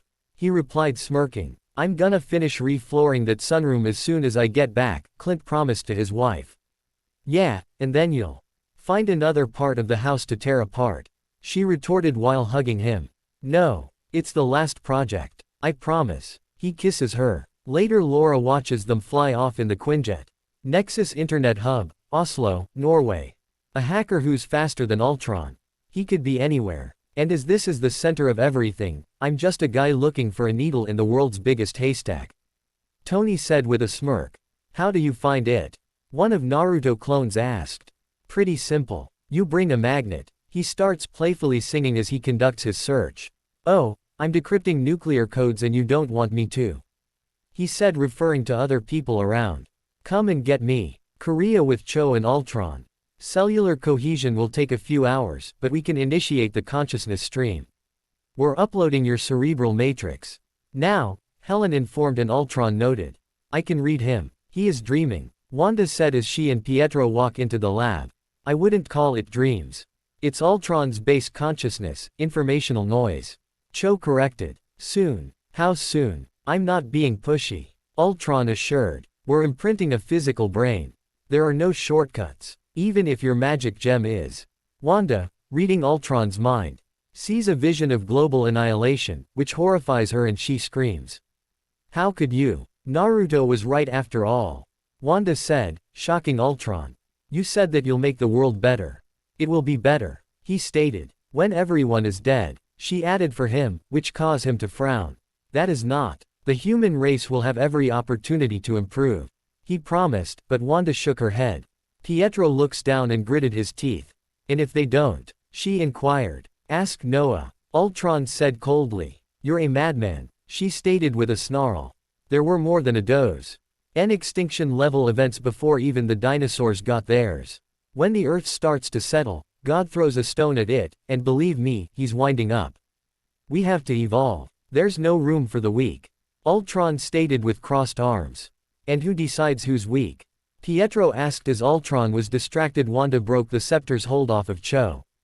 Life. Life always decides. There's incoming. The Quinjet. We have to move. Cho cancels the upload to Ultron's consciousness. That's not a problem. Ultron blasts Cho, Wanda and Pietro run off. Wait, guys. He blasts Cho's technicians. They'll understand. When they see, they'll understand. I just need a little more time. He unplugs himself from the cradle. End of chapter. Chapter 27. Chapter 27. Naruto. Shinobi. Disclaimer. I don't own Naruto or Marvel MCU. Let's get started. Chapter 27. Vision. Yu-Jin Genetic Research Lab. Naruto clone and Steve flashed inside of the lab to see Cho on the ground. Dr. Cho. Steve said worried, while clone Wa's already by her side and healed the wound in her chest. What happened here? Let me guess. Ultron. Clone asked and Helen slowly nodded. He's uploading himself into the body. She panted and they gasped. Where? Steve asked as Naruto finished healing Cho. The real power is inside the cradle. The gem, its power is uncontainable. You can't just blow it up. You have to get the cradle to Stark. Cho explained as the two help her get up. First, we have to find it. Steve said looking at Clone. He grabs him and flashed away. Quinjet, with Clint and Natasha. Opening square bracket ... Did you copy that? We did, Clint replied pressing few buttons. I got a private jet taking off, across town, no manifest. That could be him, Natasha informed. There. Barton said noticing a truck leaving the lab. It's the truck from the lab. Right above you two. On the loop by the bridge. It's them. I got 3 with the cradle, 1 in the cab. I could take out the driver. Opening square bracket ... Don't. If the truck crashes, the gem could level the city. We need to draw out Ultron. Closing square bracket. On streets. Naruto and Steve jump onto the roof of the truck, causing Ultron to lose his concentration. Ultron gave annoyed snarl. No, no, no, no, no. Leave me alone. He blasts the truck door as Clone and Steve try to enter. Clone uses his Kamui to avoid the blast and enters the truck. Naruto. You bother me. Clone grinned and jumped straight at Ultron, easily avoiding his minions.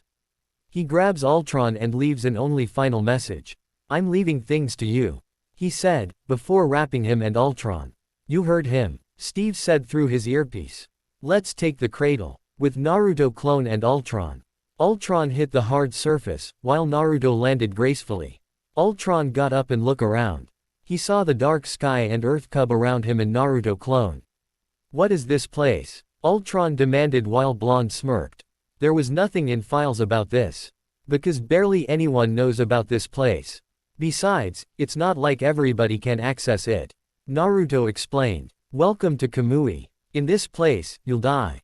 For good, he stated while Ultron chuckled. You think? Why so sure? He asked, crossing his arms. Try to contact one of your bodies, Naruto said, and Ultron shrugged. After few seconds, he couldn't get anything. His eyes winded and Blonde smirked again. What did you do? Ultron asked curiously. This place is cut from the world. No internet, no nothing. Any type of running away isn't possible for you at this point. So how about you'll just stay in your spot and I'll destroy you? Naruto said, causing Ultron to laugh. What's so funny? Oh, nothing. Nothing at all. Go ahead, destroy me. He replied with a grin, causing Naruto to narrow his eyes at him. I smell a trap, Naruto said as a blue light and chirping sound echoed Kamui dimension. Don't worry. I'll admit that was a good idea. You got me, simple. I guess it's over for my plans. Ultron said before his head was cut off by Chidori's spear. It's not really over, Clone added, before poofing away. As Clone poofed away, Ultron head chuckled before shutting down. There are no strings on me. Back to Earth. Steve along with help of Wanda and Pietro defeated last Ultron bot. Cap turned toward the twins who look at him. Good that you picked the right side, Steve said with a smile. So you must be Steven Rogers. Wanda stated. You're Naruto old friend, right? At that Steve's sweat dropped. Yeah, but I'm not that old. He stated with a pout. Is that really Captain America?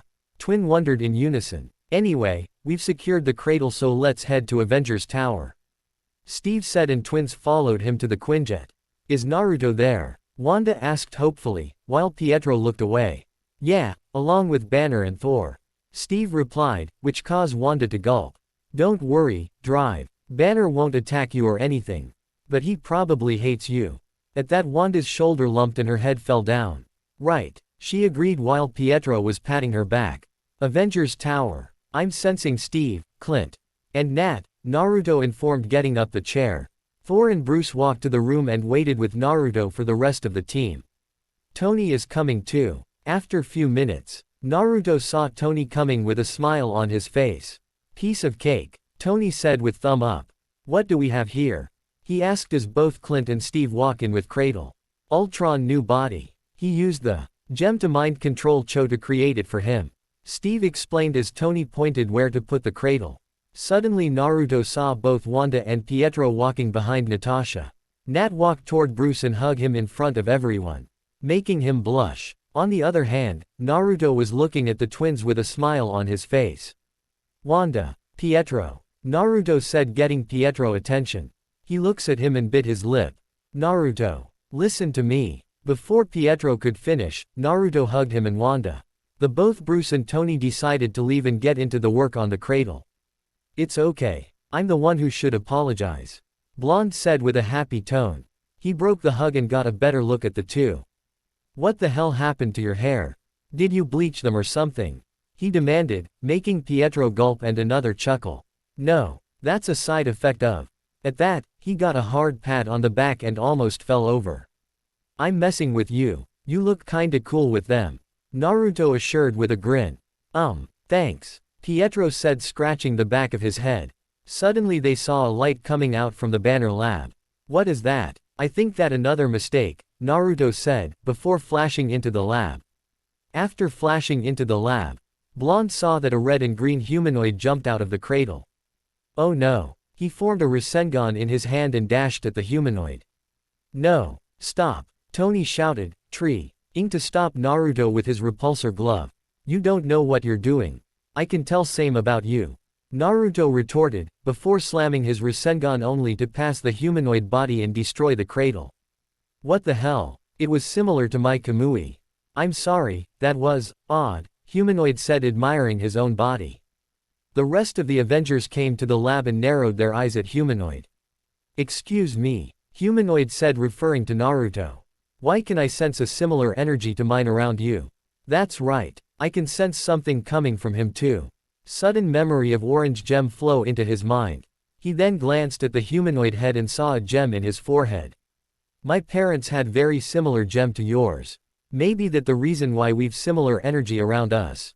I see. Thank you. Humanoid said with a smile. Why does your vision sound like Jarvis? Steve asked confused. I like the name. Well, we reconfigured Jarvis's matrix to create something new.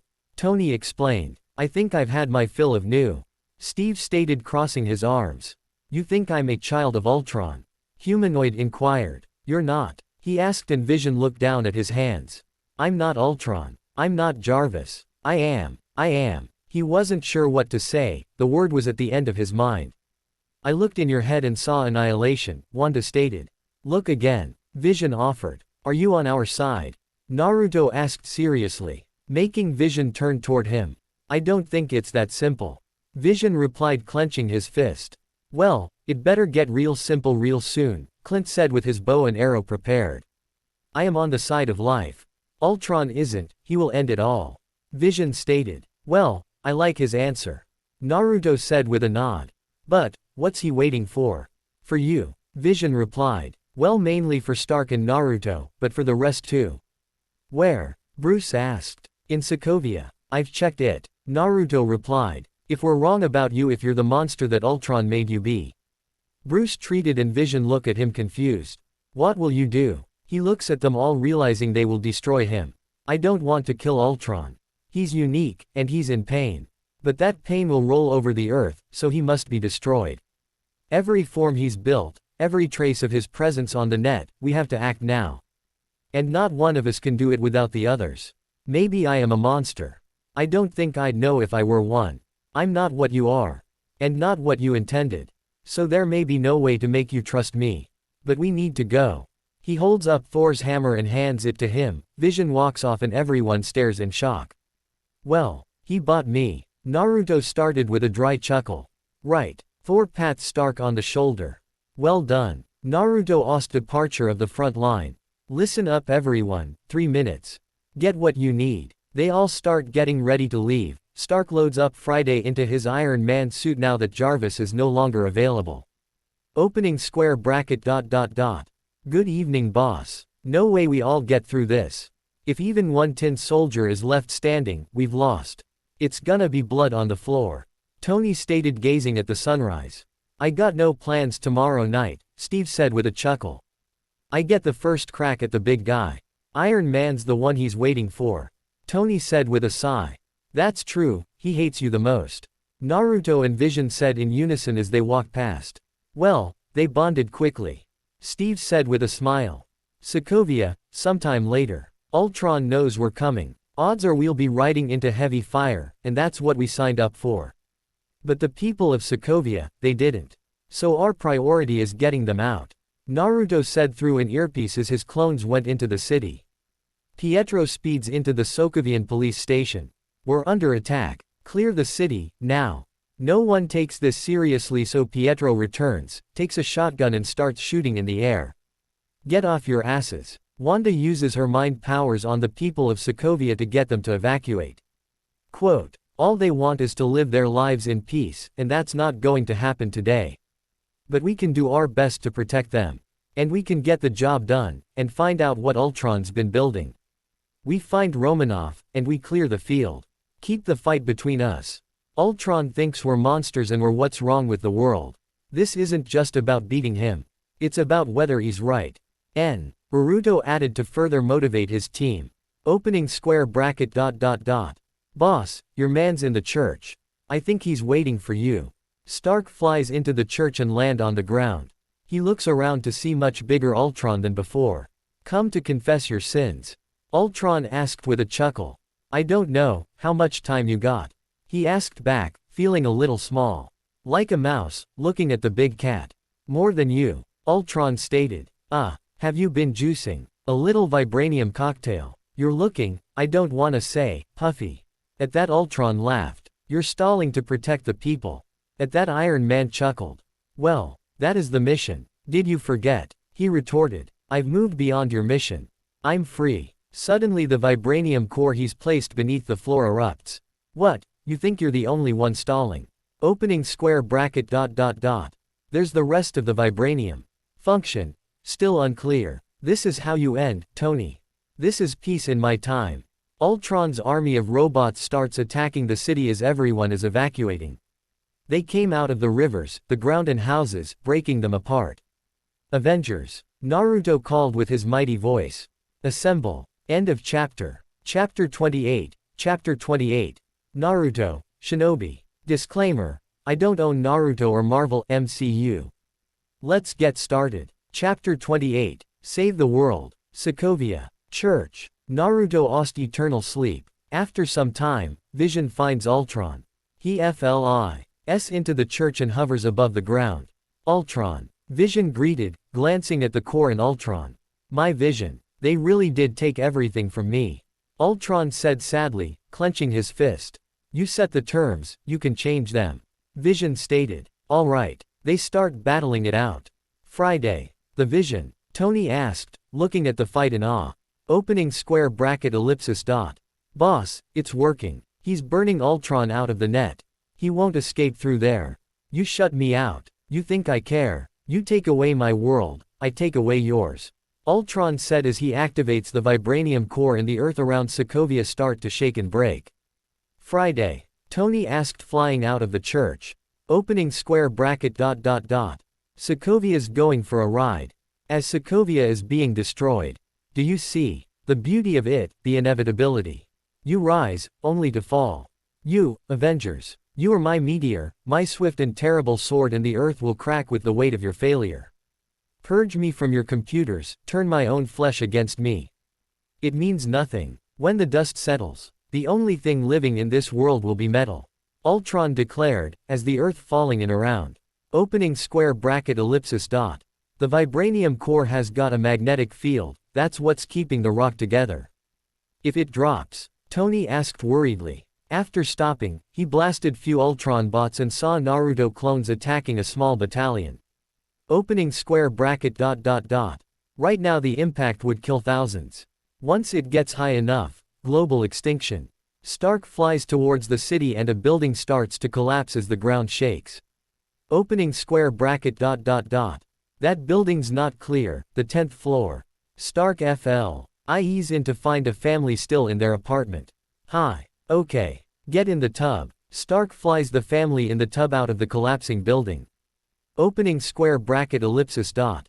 I got airborne, heading up to the bridge. Naruto, Cap you got incoming, Tony informed. With Naruto clone and Steve. The two fight side by side with Thor and blonde clones. The bots are still coming. There is no end of them. Naruto pierces Ultron bow. T-head with his Chidori and waved series of hand seals. Kaden. Gukaku no Jutsu. He spat a large fireball at the group of Ultron bots. Incoming already came in. Tony, you worry about bringing the city back down safely. The rest of us have one job, tear these things apart. You get hurt, hurt him back. You get killed, walk it off. End of Ost. With Naruto and Wanda. Naruto gets Wanda out of the way. Before she could be blasted with 1,000 blue beams, and into a building as Ultron's robots attach the city. Is there end of those metal cans? Naruto wondered out loud, before sweat dropping. That's an irony. Now I know why my enemies think while fighting with me. How could I let this happen? Wanda starts to break down. Naruto looks at her and shakes her a little. Oi Wanda, now it's not really a good time for breakdown. It's not your fault, got it? Like you told me before, things happened. We can't control our actions every time. Sometimes emotions got best of us. Naruto explained, wiping her tears and looking at her deep in the eyes. Hey, look at me. Are you up for this? Are you? Look, I just need to know, cause the city is flying. Okay, look, the city is flying, we're fighting an army of robots. And I'm basically a god on Earth. None of this makes sense. But I'm going back out there because it's my job. Okay. And I can't do my job and babysit. I can't babysit you. You are an adult, Wanda.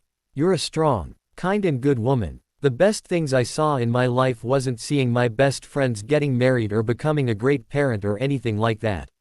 You know what was it? It was seeing how you grow up with a beautiful woman you're today.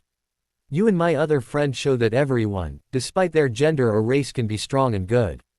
That's why Before Naruto could finish, he felt Wanda's lips pressing against his. His eyes winded at the sudden pleasure. Wanda broke the kiss and looked at Naruto with blush and warm smile. Me too. Thank you. It's about time. With that, she walks to the doors and opens them with her powers.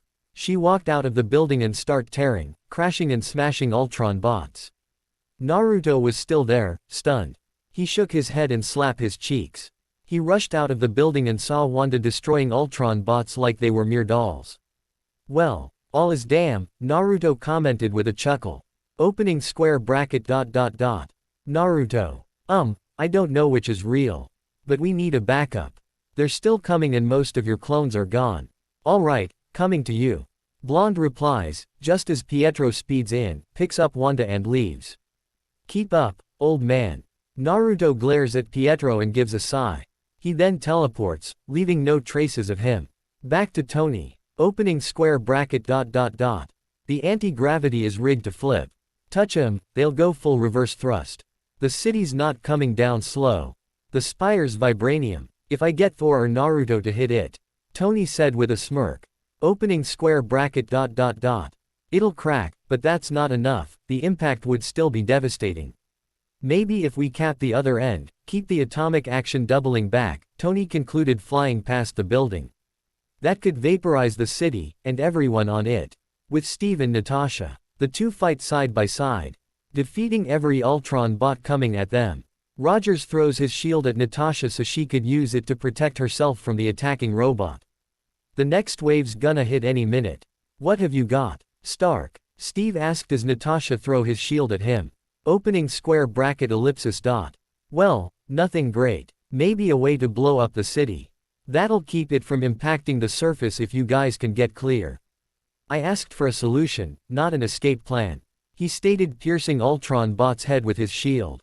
Opening square bracket ... Impact radius is getting bigger every second.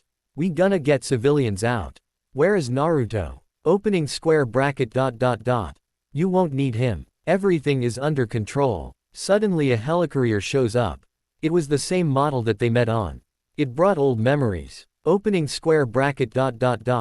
She's dusty, but she'll do. Suddenly Pietro speeds in and looks in awe at the shield helicarrier. Naruto asked Naruto main theme 2016. This is shield. He asked as Naruto flashed next to him. This is what shield's supposed to be. Naruto replied with a warm smile.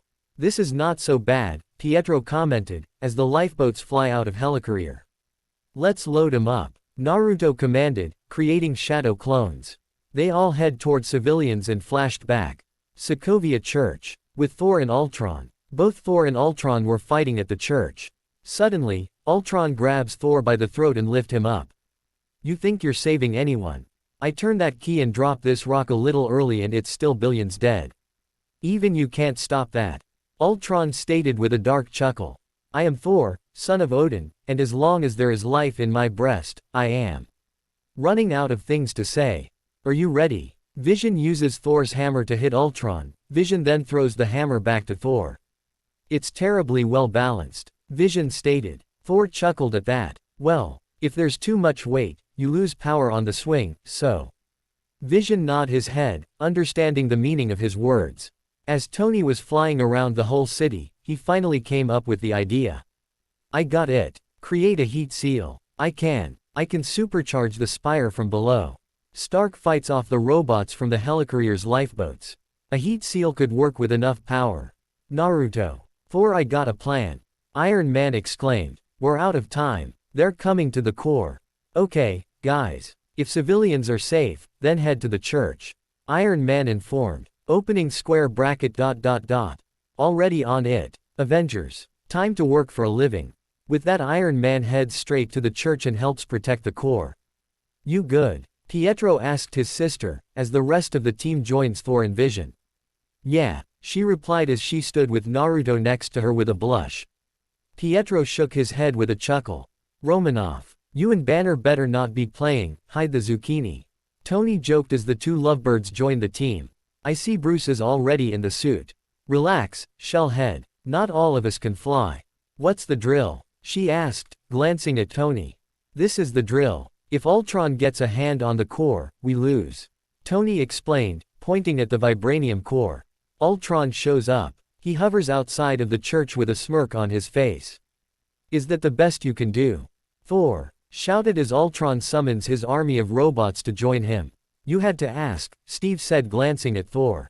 Now I really do know how it's like to be attacked by the same face. Naruto started with a dry chuckle. You don't scare us. I can make even more clones. Really? Same goes for me. This is the best I can do. This is exactly what I wanted. All of you, against all of me. How are you going to stop me? Ultron asked with a soft chuckle. Well, like the old man said. Together. Suddenly a golden fire covers Naruto's whole body. Everyone stares at him, as various patterns and cloak appear on his body.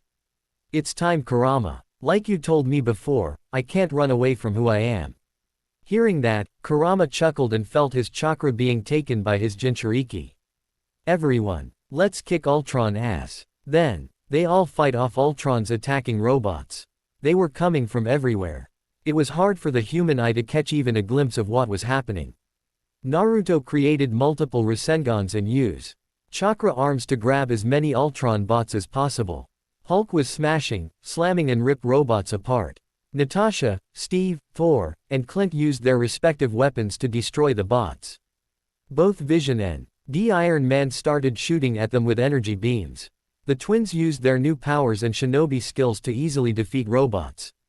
Ultron in rage flies at Vision and they battle it out. Vision used THE laser beam from his forehead to push Ultron back. Naruto, Iron Man and Thor that and they join him. Thor used his lighting, Iron Man his repulsor beam and Naruto was charging his Rasengan. Combined efforts of Iron Man, Thor, and Vision cause Ultron armor to melt. As soon as they finish, Ultron can barely stand. Then Naruto Rasengan changed color from blue to dark purple. You know, with the benefit of hindsight. Suddenly Naruto appears in front of Ultron and bends a little. Eat this. Biju Rasengan, he exclaimed, slamming his Rasengan on Ultron's chest. It started to pierce his body until it touches at heart core and destroyed it. Then Ultron's body exploded into millions of pieces. With a sigh, Naruto turns his Biju mode off and look at his left. He sees Ultron bots running away from him. After them. We can't let them escape. Ultron, Thor and Iron Man flies out and takes down every one of Ultron bots. We gotta move out. Even I can tell the air is getting thin. You guys get to the boats, I'll sweep for stragglers. Be right behind you, he said before flashing away. What about the core? Clint asked, looking at the said core. I'll protect it. It's my job, she replied. The Avengers nodded and left the church. But Pietro stayed. Get the people on the boats. I'm not going to leave you here, Pietro stated, crossing his arms. I can handle this. Just then she blasts off an approaching robot. Come back to me when everyone else is off, not before. Pietro hummed amused. Wanda snorted. You understand? She asked, putting her hand on her hips. You know, I'm 12 minutes older than you. Wanda chuckles. Go. With that Pietro speeds out and leaves his sister alone. With Tony. Opening square bracket ... Boss, power levels are way below opt. Reroute everything. We get one shot at this. Tony said with a small gulp. Barton and Natasha are making their way to the lifeboats. I know what I need to do. The dining room. If I knock out that east wall, it'll make a nice workspace for Laura, huh? Put up some baffling. She can't hear the kids running around, what do you think? She asked and Natasha laughed. You guys always eat in the kitchen anyway. She retorted and Clint chuckled. No one eats in a dining room. They finally reach the lifeboats. We don't have a lot of time. So get your ass on a boat, Natasha said, before jumping out the car and heads toward Hulk gets onto one of the lifeboats. But notices a woman calling out for her brother. Castell, we were in the market. Castell. Barton runs off to find the boy. Lifeboats. Opening square bracket ... Thor, I'm gonna need you back in the church. Is this the last of them? Thor asked referring to the people getting onto the lifeboats. Yeah, everyone else is on the carrier. Steve assured, looking after people getting onto the lifeboats. You don't have to worry. I'll take out the city. They heard Naruto's voice and quickly get into the lifeboats. Pietro who found Clint and the small boy also got into the lifeboats with them. With Naruto clone, Naruto clone appeared behind Wanda via Kamui and took her with him. What they didn't say, a single Ultron bot that activated the vibranium core. With real Naruto. The real Naruto stood in the giant lake in his Biju mode. He looks up to see that city was falling. Suddenly Kurama Avatar formed and stood on the lake. Kurama Avatar looks up and opens his mouth. A giant dark purple orb met around his mouth and 4 wind-like blades formed in the orb. Naruto rose his hands and point his hands at the falling city. Cho Biju Rasenshuriken. Biju Rasenshuriken shoots out of Kurama Avatar mouth and flies toward the city. Not a minute later, Rasenshuriken exploded upon impact, destroying the whole city. There was nothing left out of it. There was only a falling dust. It's over, he said with a smile. Then he drops his Biju mode and flashed out of the lake. End of Ost. With Vision and Last Ultron bot. You're afraid, Vision stated. Suddenly there was a flash of yellow and Naruto appeared next to Vision.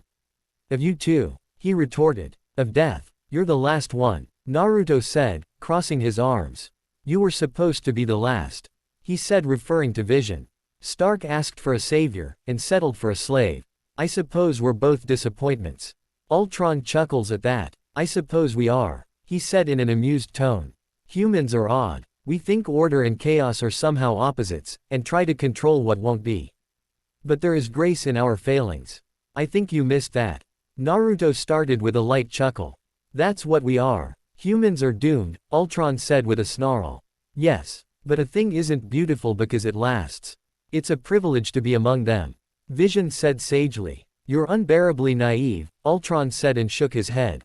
Well, I was born yesterday. As Ultron goes to attack him, Vision uses the Infinity Stone in his head to destroy him. A few days later, Barton decided to retire and went back to his farm. Tony built the new Avengers facility in upstate New York. Naruto looks through the pictures and sees picture of Clint's third son, Naruto Nathaniel Barton. Fat, he stated with laughter. Then he goes through another picture. Naruto smiles and then grins. It was a picture of both Bruce and Natasha on a cruise to Hawaii. The two retired too. After everything, they wanted to finally rest. But if needed, they're ready to get back. Pietro on the other hand. He went back to Sokovia and helped people rebuilding and cleaning the mess Ultron created. Just like others, if needed he'll help them. With Steve, Tony, and Thor. The rules have changed, Steve stated with a sigh. We're dealing with something new, Tony added. Well, the Vision's artificial intelligence. Steve started with a chuckle. A machine, Tony said with shrug. So, it doesn't count? He asked curiously. No, it's not like a person lifting the hammer. Stark stated with laughter. If he can wield the hammer, he can keep the stone. It's safe with the Vision, and these days, safe is in short supply. Thor, referring to Ultron. Do you really have to leave? Steve asked as they went outside of the base. I have no choice. I need to learn more about those stones. Something is coming and it's bad. If I find something, I'll contact you. With that, he rose his hammer and Rainbow Beam took him away. It burns a circle that he was standing second ago. That man has no regard for lawn maintenance. I'm gonna miss him though. And you're gonna miss me. There's gonna be a lot of manful tears. Tony said as they walk over towards Stark's car. I will miss you, Tony, Steve said honestly. Yeah, well, it's time for me to tap out. Maybe I should take a page out of Barton's book and build Pepper a farm, hope nobody blows it up. Tony said with a chuckle. The simple life, Steve said stunned. He didn't expect that from Tony. You and Naruto will get there one day. Tony assured with a smile. Especially with Naruto that he got this girl. I don't know, family, stability. The guy who wanted all that went in the ice 75 years ago. I think someone else came out. Stark turns to get into his car. About Naruto, it's just sad. You know he's immortal. He'll figure something up, Tony stated nodding his head. Are you alright? I'm home, he replied lightly, looking around. Inside of Avengers base. Naruto Ost Road continues. Steve find Naruto staring at the wall. He smiled and shook his head. You want to keep staring at the wall, or do you want to go to work? I mean, it's a pretty interesting wall. Steve stated with a chuckle. I thought you and Tony were still gazing into each other's eyes. He said with a grin. Steve's eye twitched. How do we look? Well, we're not the 27 Yankees. Steve replied, giving Naruto a tablet. We've got some hitters. They're good. They're not a team. Naruto started walking toward the hangar. Steve followed him. Let's beat him into shape. Naruto opens the hangar doors, revealing a new team of Avengers. They gather Rhodes in his War Machine suit, Sam in his Falcon suit, Wanda in her new suit, and Vision. Blonde smiles, as the team looks at him waiting. He takes a breath and, Avengers. Steve's face was twitching as he was looking at the pajamas. He had to wear under military jacket. He couldn't believe that what he would wear on his job to entertain kids. Also this helmet was so bad. It barely fit his head. I'm glad that only you can see this. He winned. People would laugh at me. Don't be sad, Steven, said Howard as he glanced at Rogers with smile. After this mission, I'll get you better one. Even shield. At that Steve looked at the metal shield next to him and smiled. Maybe we should go through your mission again, asked Carter, while looking both at Steve and Naruto. It's simple really. Naruto sighed and looked at Carter. Blonde then gulped as he saw familiar fire in her eyes. Okay, let's go through it again.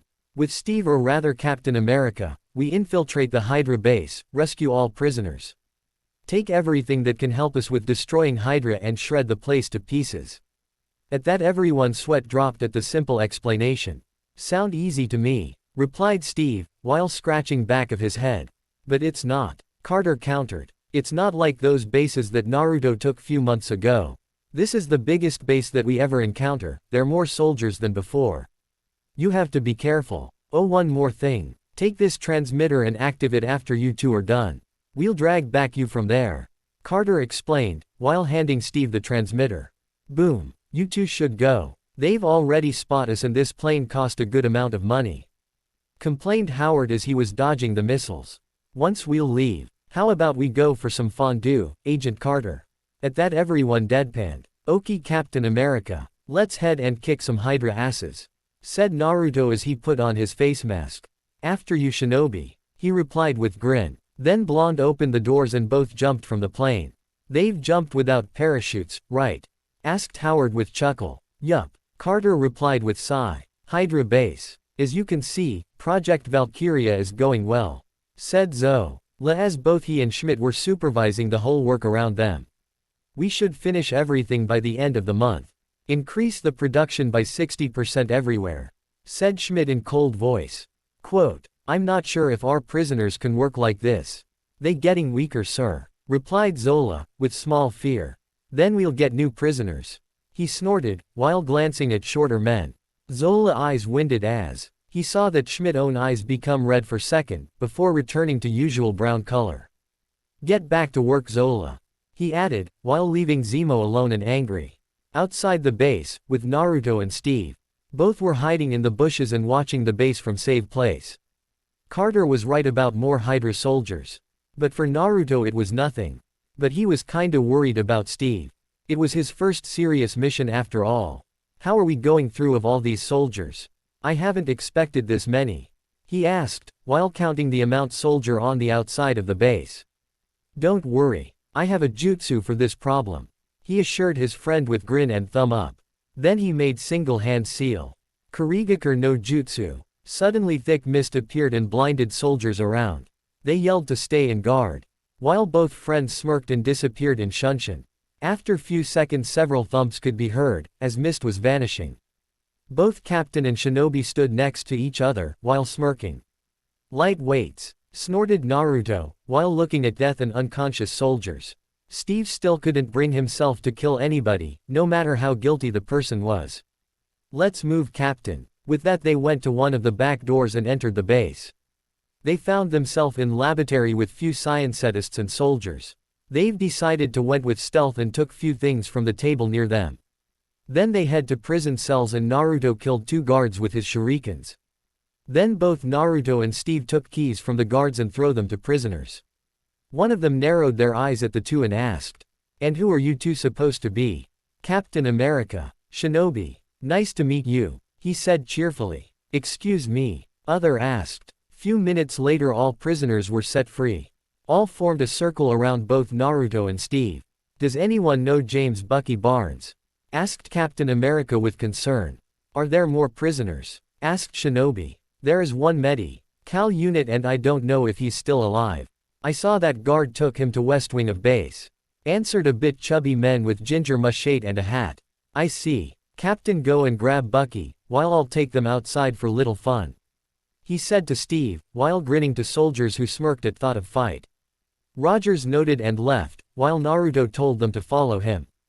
Just as they got out, Naruto create a few shadow clones to take out first group of Hydra soldiers. After disarming them, he killed them and throw their weapons to escaping prisoners. He then saw two tanks heading towards them. Bow. AR right pointing arrow tiger blonde went throat hand seals and exclaimed. Doten. Yomi Numa. With that sudden swamp appeared on the way of tanks. Just as they were about to shoot tanks fell two swamp and second later exploded. He smirked. Before he saw that few ex-prisoners were surrounded by Hydra soldiers. Naruto leapt, while going to series of hand seals snake right pointing arrow ram right pointing arrow monkey right pointing arrow boar right pointing arrow horse right pointing arrow tiger. Kaden. Enden. Then blonde spat a fire bullet toward the group of Hydra soldiers igniting them in fire. They screamed and fell on the ground and tried to extinguish the fire, but it was futile. After that he heard footsteps heading toward him. He turned his Sharingan eyes to the left and saw incoming Hydra soldiers. He grinned and went into another series of seals dragon right pointing arrow tiger right pointing arrow hare. Sweden. Mizorapa. A water G. Ushed from Naruto mouth like a waterfall, which sent soldier flying. Then his hand erupted with electricity and shinobi throw needles made out of lighting. Chidori Senbon. Those needles killed the soldier by piercing their necks. Shinobi saw that few ex-prisoners were able to stole Hydra tanks and drive them toward gates. He smiled, before he heard explosion coming from inside of the base. He cursed and started to look for Steve. Where the hell are you? He thought, while trying to sense him. Steve was still in the base and he wasn't alone. There were two more people around him. So he decided to flash to him. Since Captain had his Hiraishin Kunai. Naruto quickly found himself standing next to Steve and his friend Bucky Barnes. There you're. What the hell are you still doing here? He asked, but Steve didn't turn him. Oi, what are you staring at? That would be me, replied familiar voice in German accent. He turned his eyes to Schmidt who was standing with Zola on the other side of the bridge. His eyes winded in horror at the sight of the ruler of Hydra. It wasn't the fact that Schmidt instead of normal skin had a red skull. It were his eyes. It's great to see you again. You gotta be kidding me, thought Kurama, who woke up from his slumber. Also, this chakra. I quest that the circle never ended after all. No way. It's a lie. How do you have those eyes? Naruto shout. D as he narrowed his eyes at Schmidt 3 Tomo Sharingan. Ah, you mean the Sharingan of the Uchiha clan. At that Schmidt chuckled, which made Naruto to grit his teeth. After some time, once I took serum made by Erskine. These eyes awaken and I wanted to find more about them. So for next few months, I've been searching and found something in Japan. There were legends about people with Sharingan-like eyes. I found that there was rich family with these eyes. They explained to me about what they found in the scrolls left by shinobis. And here you are too, an Uchiha like me, interesting. Suddenly something exploded next to them. This is out, goodbye. I hope we'll see each other again sometime. With that both Schmidt and Zola left. Naruto, we have to leave this place right now, shouted Steve, while he poked him. Blonde turned to him revealing Mangekyo, which caused Steve to quickly grab Bucky. They quickly warped into the vortex and left the falling base. All three appeared outside of the base. Naruto was still staring at the falling Hydra base. Steve and Bucky decided to leave him alone for a while. Naruto closed his eyes, while clenching his fist. Kurama, how is this possible? I don't understand. How could this happen? Thought Naruto as he opened his eyes, now his usual blue ones. I think there is explanation for this. Remember your mother and father diary? Asked Kurama, while blonde eyes winded. So you mean, he punched near tree, before leaning on it, that you mother erased their memories about chakra, but not their visual prowess. It's appear that some shinobis made copies of scrolls and hide them somewhere around the world. Kurama explained. I just wonder if he's possessing the Mangekyo. At that Naruto shook his head.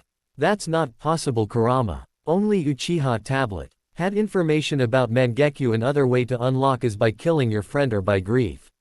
he replied, while reminding himself of how he unlock it. Still there is possibility. That why you should prepare yourself and Steve.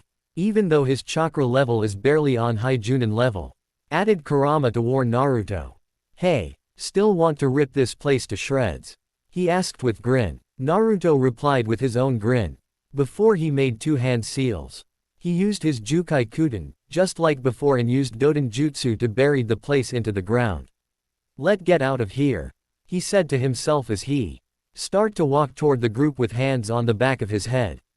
Back at camp. It's been about 3 days since both Steve and Naruto take a mission to rescue prisoners.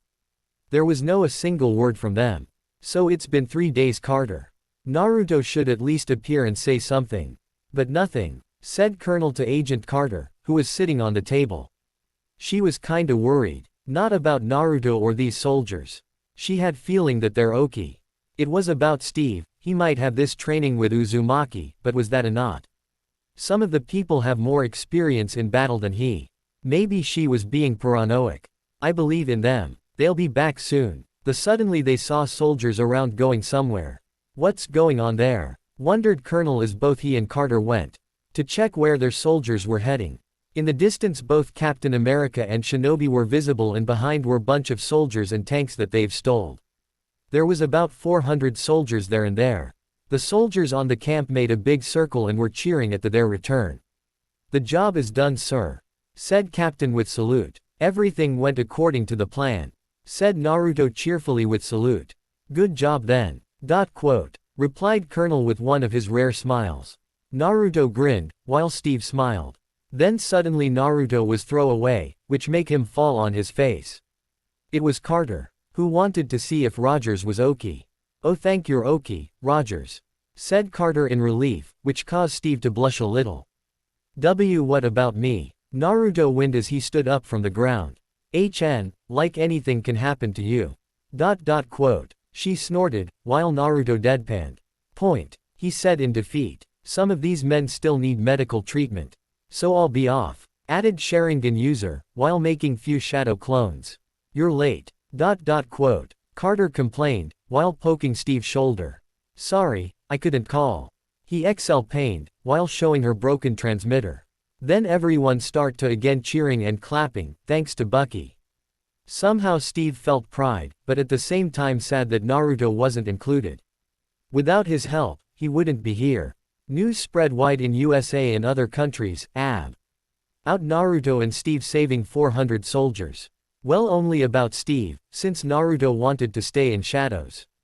Steve was angry about it, but after small talk with his friend, he come over it. Currently, Steve was marking a Hydra bases around Europe.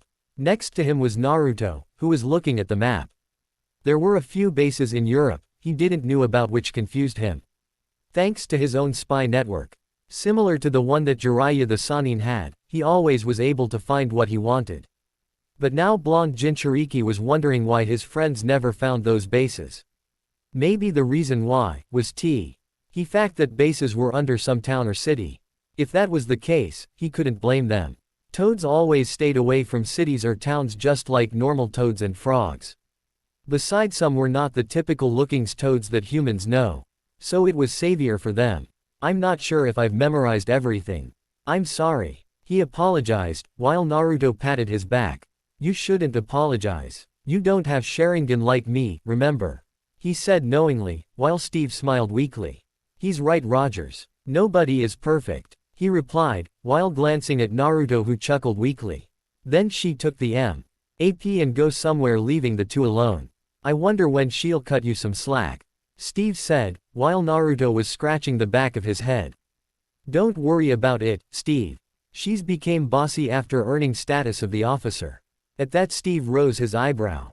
She's your familiar? Asked Rogers, curious. He didn't know that. Well, you can say that. Thanks to me, she's the officer after all. You know, womes are treated differently than men's these days. At that, Steve noted. But aside from that, I also helped her in material arts. It was her dream to treat it equally like others. Her mother was. Or maybe I shouldn't say that. Anyway, after everything she's been through her life, she wanted to be something more, be important. He explained with smile. So I don't really mind her being rude toward me. It's kind of fun for me. Beside allowing her acting to the other men like he on the same level makes her feel stronger, proud, and it's pushing her forward. I feel that she has the potential to be strong, just like shinobis long ago. Even if she can't use chakra at all. Steve smiled at Naruto, who was now looking curiously at him. What? Do I have something on my face? No, nothing at all. But, you're truly kind person, Naruto. At that, Naruto chuckled. You think? Well, before my parents' death, my mom always told to be a good person. No matter what happened, no matter how horrible things will occur, never seek revenge or vengeance. Don't think that because you have power, you should control everything. That was your great-great-grandfather way of thinking. That what she said to me me time before what happened to her and dad. So I'm guess you're right.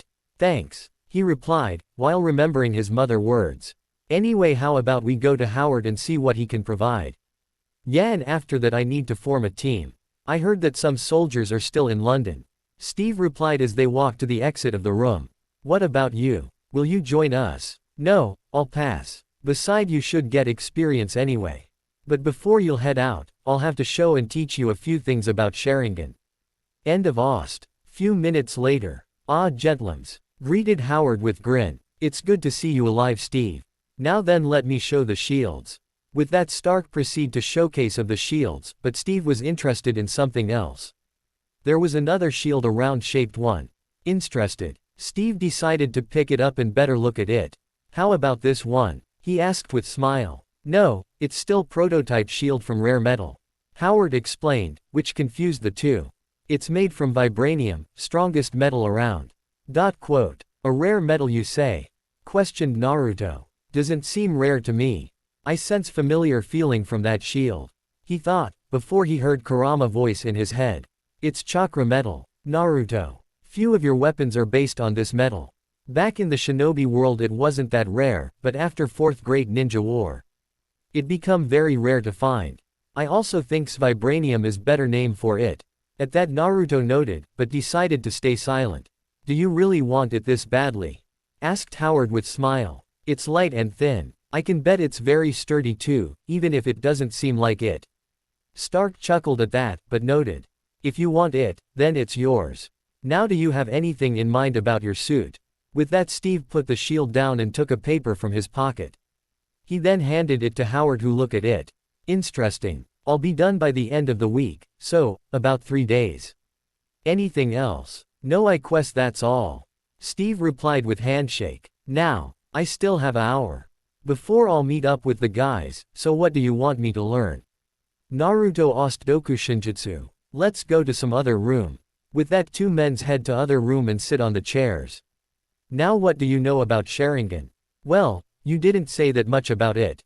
He retorted. Oh, that's right. He sweat dropped. Anyway, Sharingan is Ido Jutsu from Uchiha clan. While user unlock it, he's granted with powers like better perception, copying, predicting enemies' movements, cast genjutsu on somebody, etc. Remember not to look at Uchiha eyes. It's difficult, but you can't do anything about it. He explained, while activating his 3 Tomo Sharingan. Its power depending on each of Tomo, as you can see I have fully matured Sharingan. Same goes for Schmidt, but there is one more stages of Sharingan. He then morphed his Sharingan to Mangekyo. You saw those before. It's Mangekyo Sharingan. With this stage I'm granted with more powers, but let's leave it for later. There is a drawback to this stage. If I'll overuse it, then darkness awaits me. What do you mean by that? Steve asked. Blindness. He said gravely. Hold on, you've used a few time when I was with you. How much do you see? He asked worried. Don't worry. Thanks to genes from my father's side and to Kurama I won't go blind that easily. Still, I don't see as good as before I've unlocked them. He said grimly, while closing his eyes to open them once again, showing his natural blue eyes.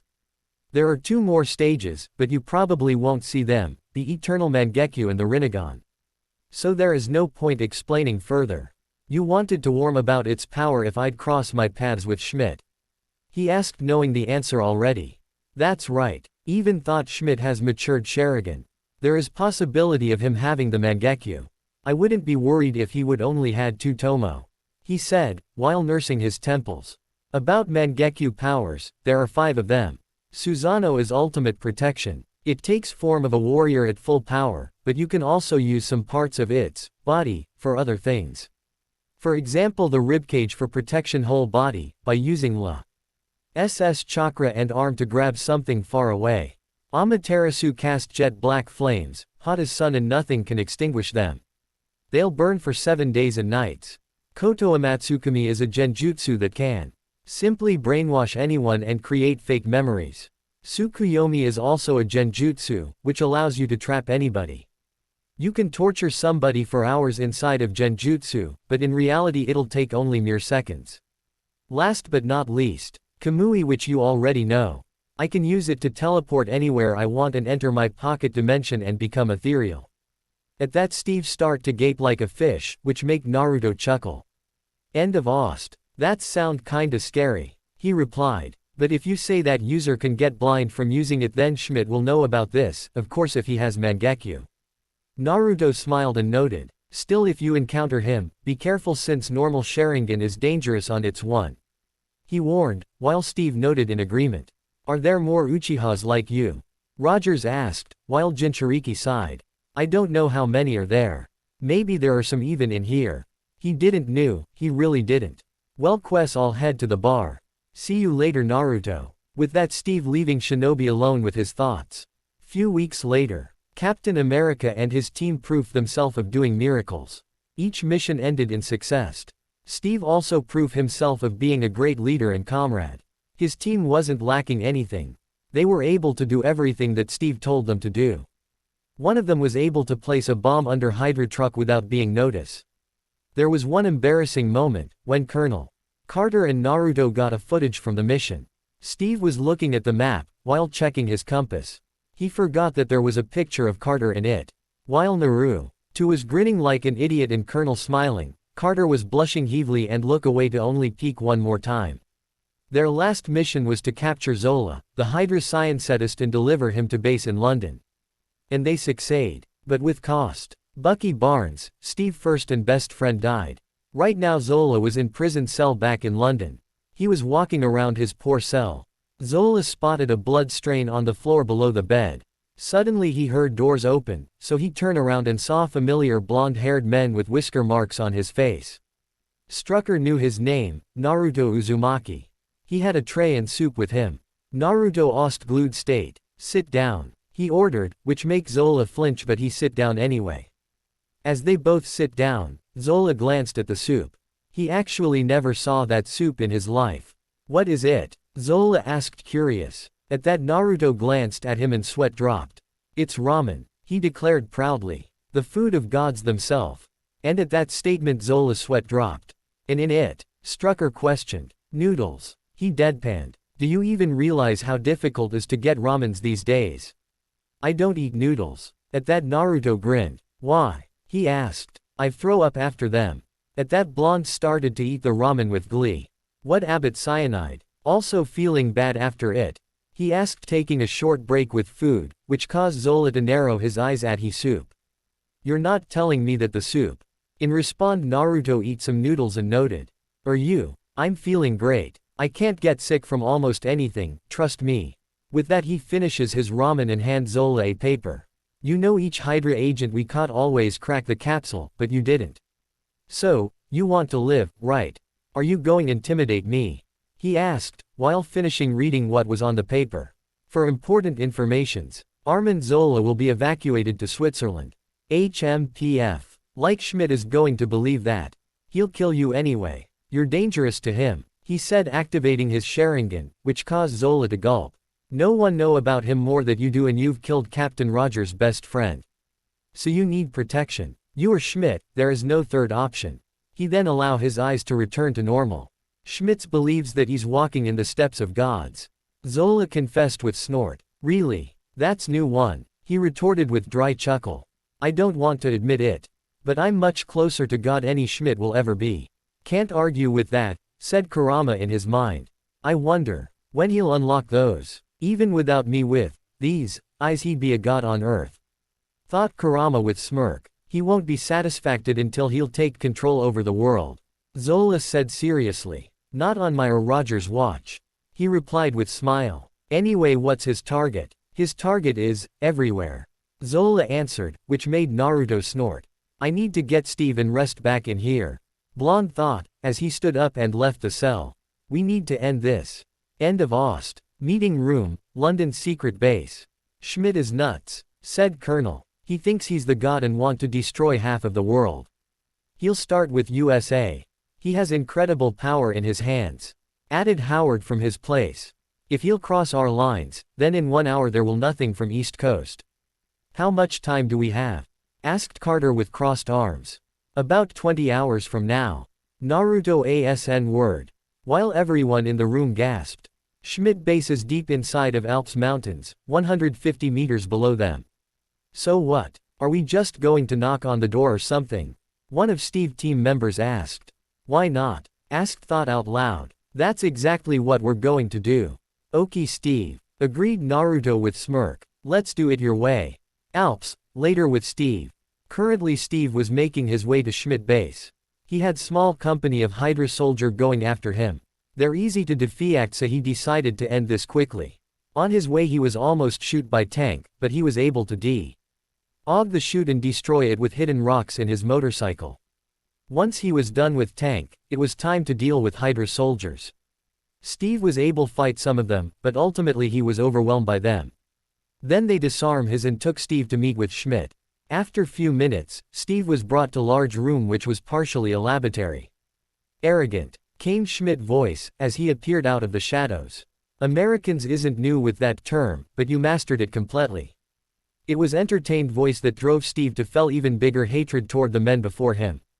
But your powers are limited, you know.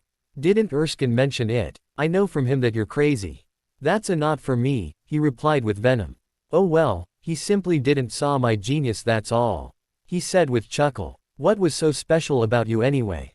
At that Steve snorted. Nothing, I'm simple boy from Brooklyn. For that Steve got a punch to face in his stomach. He panted a little but chuckled. I can do this all day. Sure you can. He snarled, while trying to put Steve in this so-called genjutsu. But it was futile. But sadly I can't. What's going on? I can put him in illusion. He thought, before he heard something coming from his left. There were 3 soldiers coming toward the window on the grappling hooks. When they bursted through the window, Schmidt tried to shoot Captain but he used Hydra soldier as a cover. Soldier before him was turned into nothing by ashes. It was time for Schmidt to leave as his minions were dealing with the enemies. Steve team was able to take all Hydra soldiers, while tossing Captain his shield. He thanked and head right after Schmidt. Then remaining team informed soldiers outside of the base to attack. With Naruto, Colonel and Carter. Okay guys. Let's move, yelled Naruto as he jumped from the bushes and start to run in old shinobi style. Everyone went right after him.